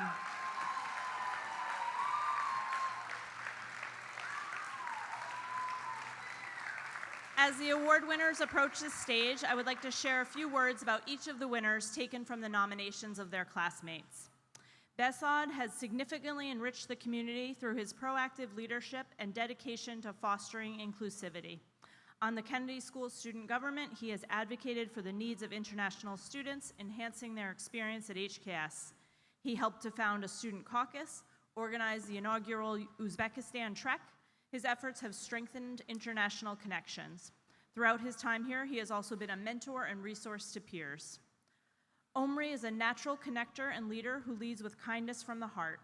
Omri served on KSSG and the Harvard Graduate Council and played an instrumental role in facilitating open communication, bridging diverse perspectives, and ensuring the voices of his classmates were consistently heard and represented.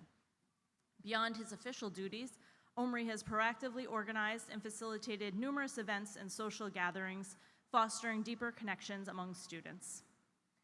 Leila exercised leadership to coordinate our cohort from the very beginning, organizing virtual meetings before the cohort even arrived on campus. She led the cohort's weekly seminars with grace, bringing in a variety of voices and experiences and creating space for conversation and community. She also generously shared her expertise and love for the arts with the MCMPA and wider HKS community.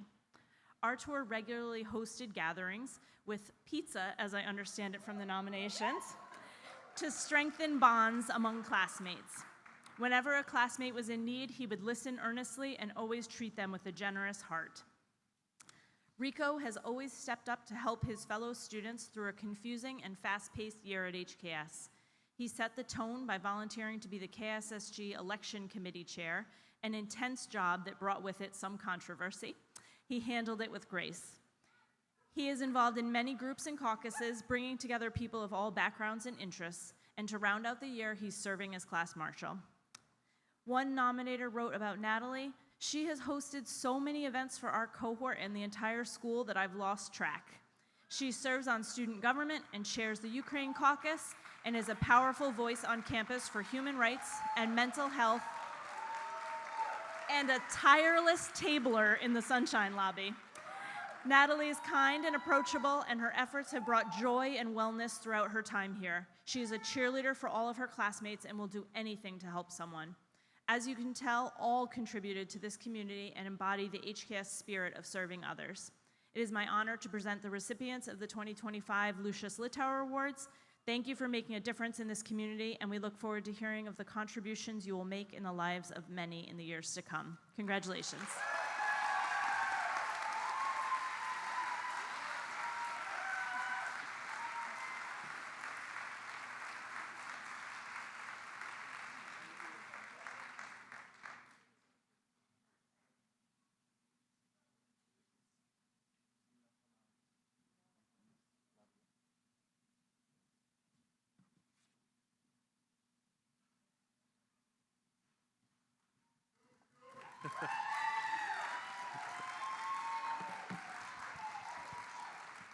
Hello, everyone. My name is Rico Pasamba, and I'm the class marshal for the Mid-Career Master in Public Administration cohort, the MCMPAs. Today, it's my honor to introduce our MCMPA class speaker, Lee Stanton.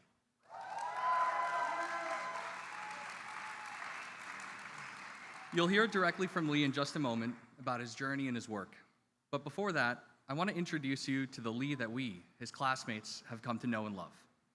So I asked some of our MCMPAs to share what they really think about Lee Stanton, and here's what they said. He's a real New Yorker, the best dressed, a mensch, the life of the party, and always there when you need him. Lee is the kind of friend who doesn't just remember your birthday, he remembers what happened on your birthday in 1882. Lee is a Renaissance man. He would make Frank Sinatra proud with his sharp style and classic New York wit. He's the best guy to share a story and a drink with. He's not just a dependable friend, he's an invaluable member of our class. And while I agree with everything our classmates have said about him, I'll add this. Lee is my dear friend, and I'm incredibly grateful for him. So please, join me in welcoming our MCMPA class speaker, the one and only Lee Stanton.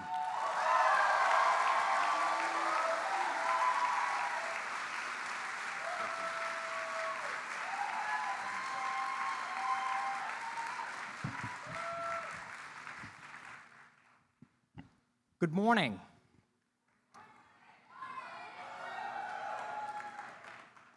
My name is Lee Stanton, and as a kid, I remember wondering what it would be like to live in historic times.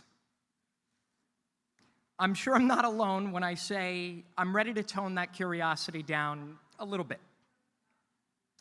But we've had the privilege of completing our education here at the Harvard Kennedy School.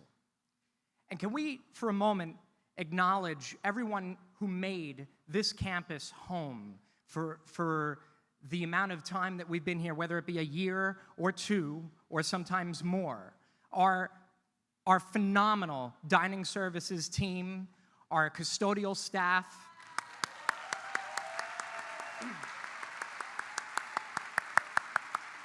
our teaching assistants, our professors, Dean Weinstein, our security officers. Thank you all.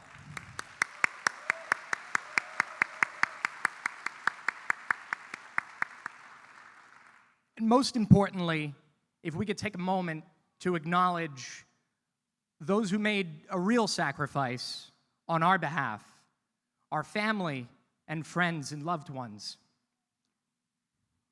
who supported us sometimes many miles and many months apart. Can we give them a huge round of applause?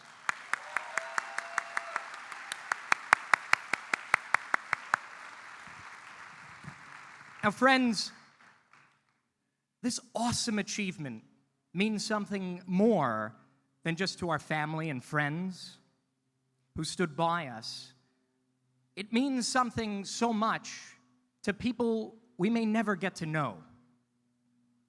Our degrees truly put a responsibility on us. We must make the world more equitable and just. Before I was a student here, I was, still am, very proud to serve as a detective in the New York City Police Department.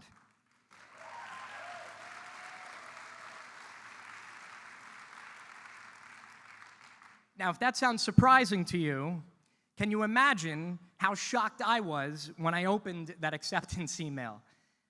I tell you, especially at this university, which for so long has welcomed the best and brightest minds from across the globe, I thought, how could I be part of that? But there wasn't a typo in that email, and I had the great fortune of learning from so many of you. And like so many of our mid-career students,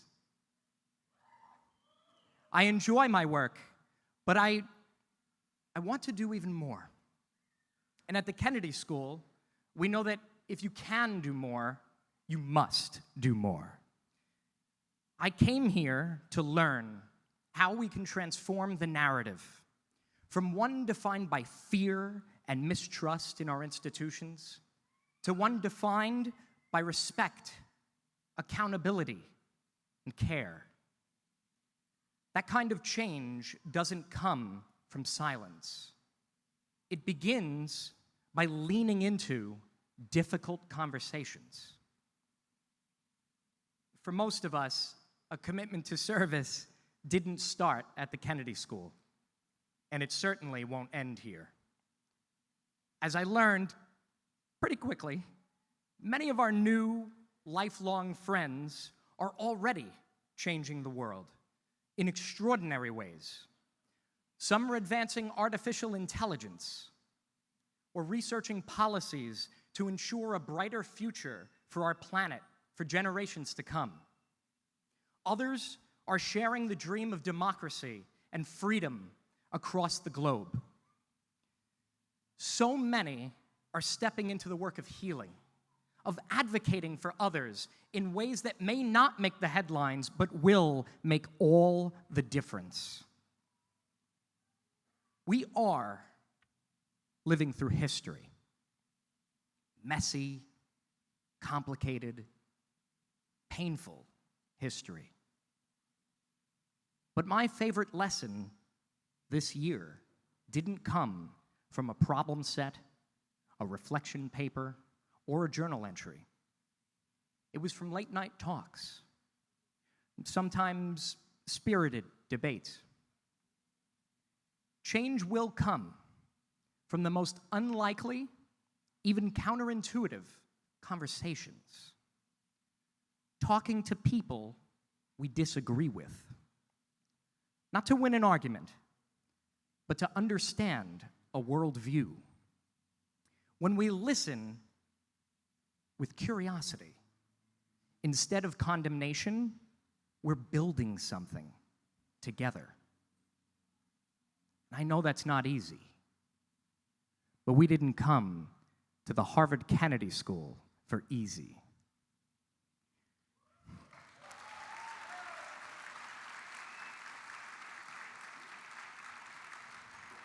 No, we certainly came here to lean into challenges. The hardest work ahead might not be solving a global crisis or drafting perfect policy. It might be sitting across from someone who sees the world differently, leaning in to say, tell me what matters to you. Sure, we can mute, unfollow, and block. When it seems easier to tune out dissent, that's when we should be leaning in to learn. You know, here we do ask ourselves, what is your why? And our time here has challenged us to ask that of others as well. But did we truly hear them? This work, the work of free speech, of dialogue, of disagreement handled with respect, is more urgent now than ever. And we might we might think to ourselves, especially being Harvard students, that we need to be right all the time. I'd argue the opposite. It should make us brave enough to be wrong, to lead by example and demonstrate that we are unafraid of learning. The only way we move forward is by creating space. Space for complexity, for contradiction, and for conversation. To say, I don't know yet, but I'm listening. That's our charge now, to engage. Not with fear or vitriol, but with humility and curiosity. We say, ask what you can do, but let's not forget why we do what we do. We owe it to everyone who's counting on us. Our world's challenges will be resolved by how we choose to show up. So lean in. Congratulations.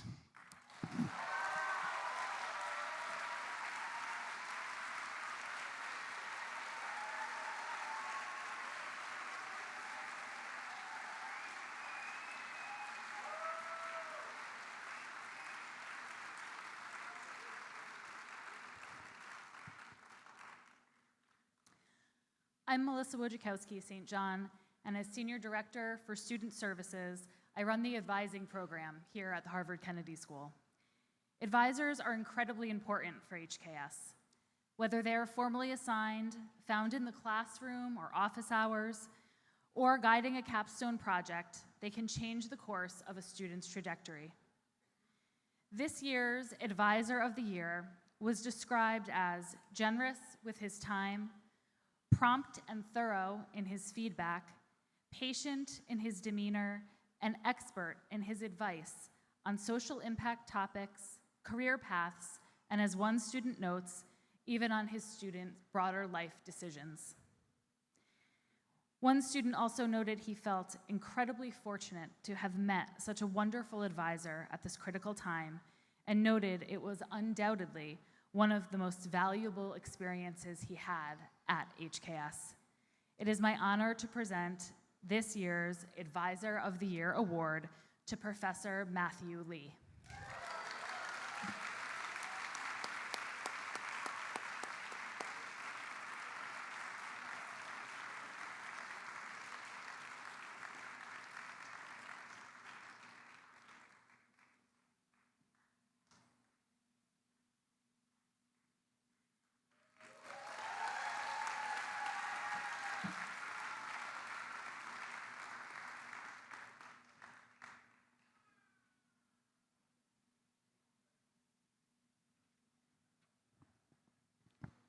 Greetings. Katie and I are here to present the Manuel C. Carballo Award for Excellence in Teaching. This award is presented to an instructor who best exemplifies, demonstrates, and inspires excellence through teaching as nominated by the graduating class. We are proud to announce that this year's winner is Associate Professor of Public Policy and a core faculty member of the MPAID program, Professor Jia Bai.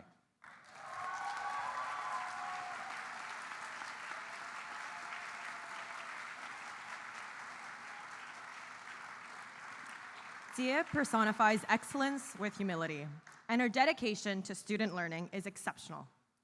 Not only is she an engaging and energetic instructor, but she also inspires students to believe that even the hardest concepts are within reach. We just have to convince ourselves. Teaching advanced topics in microeconomics, game theory, and market dynamics with clarity and with ease, Gia designs her courses in thoughtful ways that incentivize a desire to truly learn, not just to get a good grade. She always makes time for her students, from hosting numerous office hours to teaching at times even with a fractured arm or while unwell. Beyond the classroom, her commitment is evident in the many SIPAs and PhD theses she has advised, offering steady support to her advisees, several of whom have won the Best SIPA and Thesis Awards at this ceremony. It is therefore only fitting that we recognize the humble excellence she embodies and inspires her students to also achieve.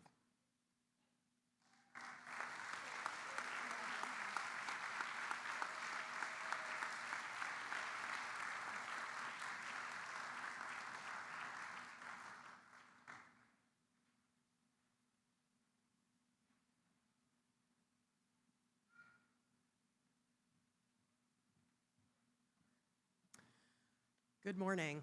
My name's Debbie Isaacson, and I'm the Senior Associate Dean for Degree Programs and Student Affairs here at the Kennedy School. We are nearly done, I promise you.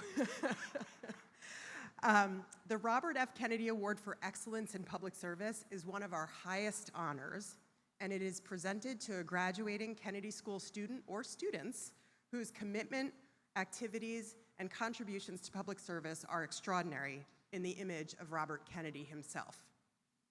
It is therefore really a humbling honor to have the opportunity to present these awards to acknowledge some of our students whose impact and service have truly been remarkable. This year, 2 individuals stood out in a very crowded field of nominees. The selection committee was particularly moved by the recipients' selflessness in service to others, in their communities, and as powerful convening forces right here at the Harvard Kennedy School. It perhaps goes without saying that leadership is always a challenging endeavor, but in the past 2 years especially, while people have been inclined to shy away from leadership roles because they recognize the risks, social and otherwise, to being the face out front, these 2 individuals have bravely leaned in time and again. Neither one puts themselves first. It's not about attention or the need for recognition.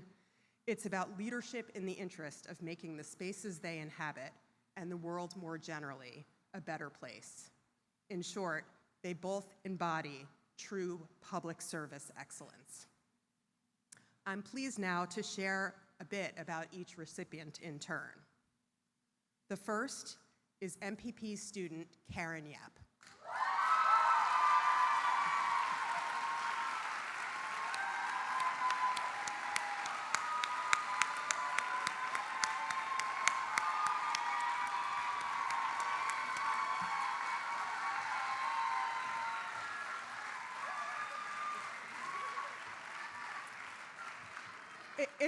It's not really clear. There's much more I can add to what's already been said about Karen this morning, but I'm going to give it a try. Karen was nominated for this award for her tireless advocacy to advance the well-being of those around her and to lift up marginalized voices. Karen's contributions to her community truly are remarkable. At her core, she's a community organizer focused on civic engagement and labor policy, who takes pride in and is deeply committed to her home state of Nevada. Prior to coming to HKS, she led civic efforts for Nevada's AAPI diaspora, contributed to the student debt cancellation movement, and served as one of the youngest staffers at the Nevada legislature. And that work and commitment to home continued throughout her time here at the Kennedy School. She transformed a memo that she wrote for a class into state legislation for safe staffing standards, say that 3 times fast, for hospital workers in Nevada that was just recently enacted by the state legislature.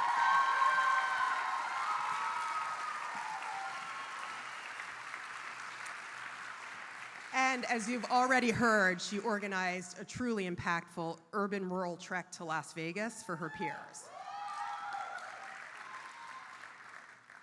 Both were, as she says, love letters to her home. But that's just the beginning. While at HKS, she has also served as the co-chair of the AAPI caucus, coordinator of the Public Policy Leadership Conference, a research assistant for the Taubman Center, and an orientation leader. As noted earlier in this program, her passion is fueled by a fierce desire to rise above isolation and marginalization and to help prevent others from experiencing the same. And that she did. As one of her peer nominators told us, quote, "What sets Karen apart is the way she leads, with compassion, authenticity, and a quiet strength that draws people in. She doesn't just step up when needed, she shows up for people day after day," end quote. I can say personally that Karen was a regular visitor to my office, and she always arrived with a peer who needed support or with a variety of truly incisive questions so that she could better understand how HKS works in order to advocate effectively or support others in their advocacy to help make positive change here at the Kennedy School. It is for this persistent dedication to serving others, her servant leadership, and her consistent service to her home community at the same time that she was completely invested in her peers and her HKS community, that we recognize Karen with the RFK Award.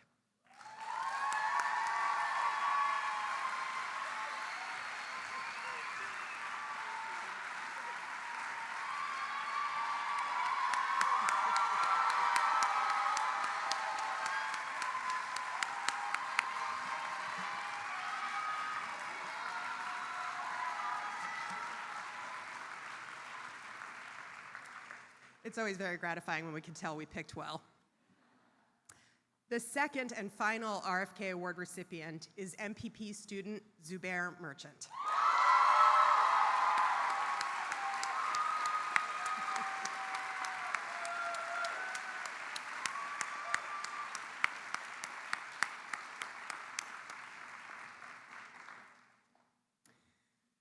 Zubair has, as you now know, been guided in life by the principle of seva, selfless service, and he has truly embodied that principle in his many contributions to the world, and especially here at the Kennedy School.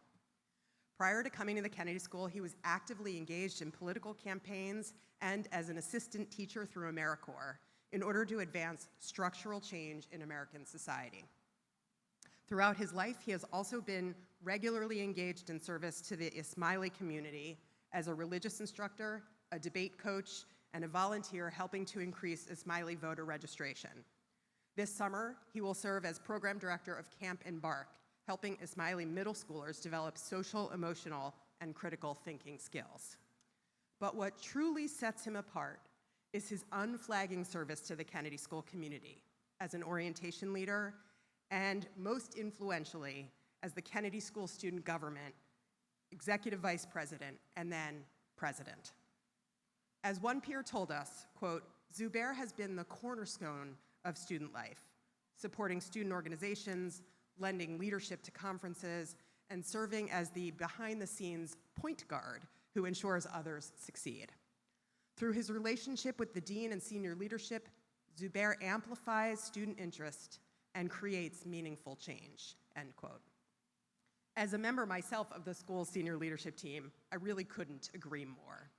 In every interaction, in every email he sent to the student body, and in every meeting where he represented students, Zubair put students and their interests first and always sought an avenue for collaboration and constructive dialogue, even about the most contentious issues.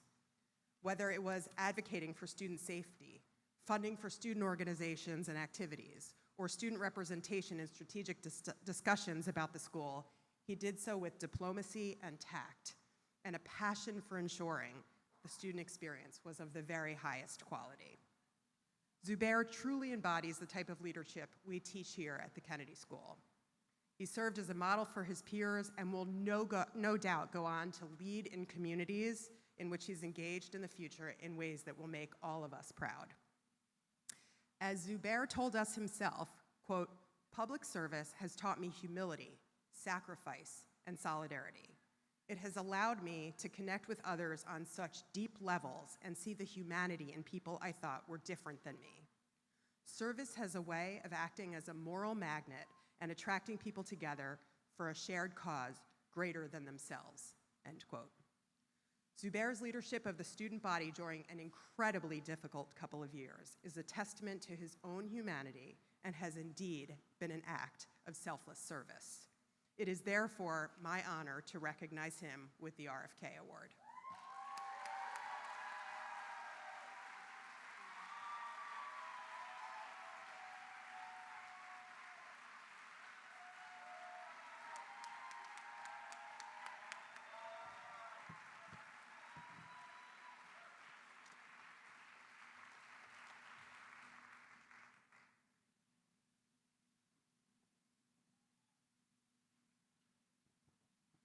You made it. In closing our program, I'd like to call all of our class marshals to the stage.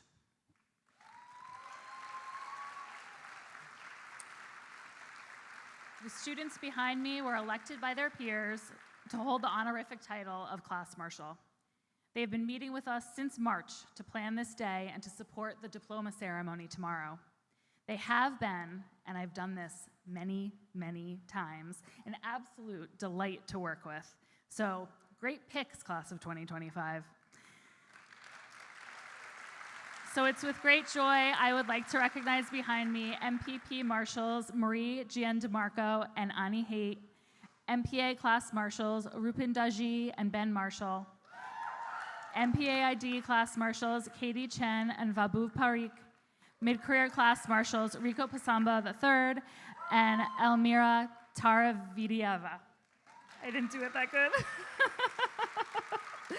We look forward to seeing you lead your classmates into this very tent tomorrow.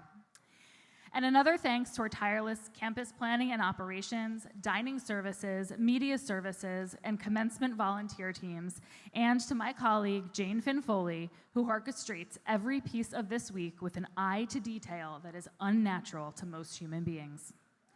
And of course, thank you to all of you, the family, the friends, the supporters. Thank you for all you've done for your graduate. We look forward to seeing you back in this tent at 3 p.m. to hear the address to graduates by Christiane Amanpour, followed by our program receptions. And of course, we can't wait to see you tomorrow when we watch these amazing graduates cross the stage. Thank you. This concludes our Class Day Awards program.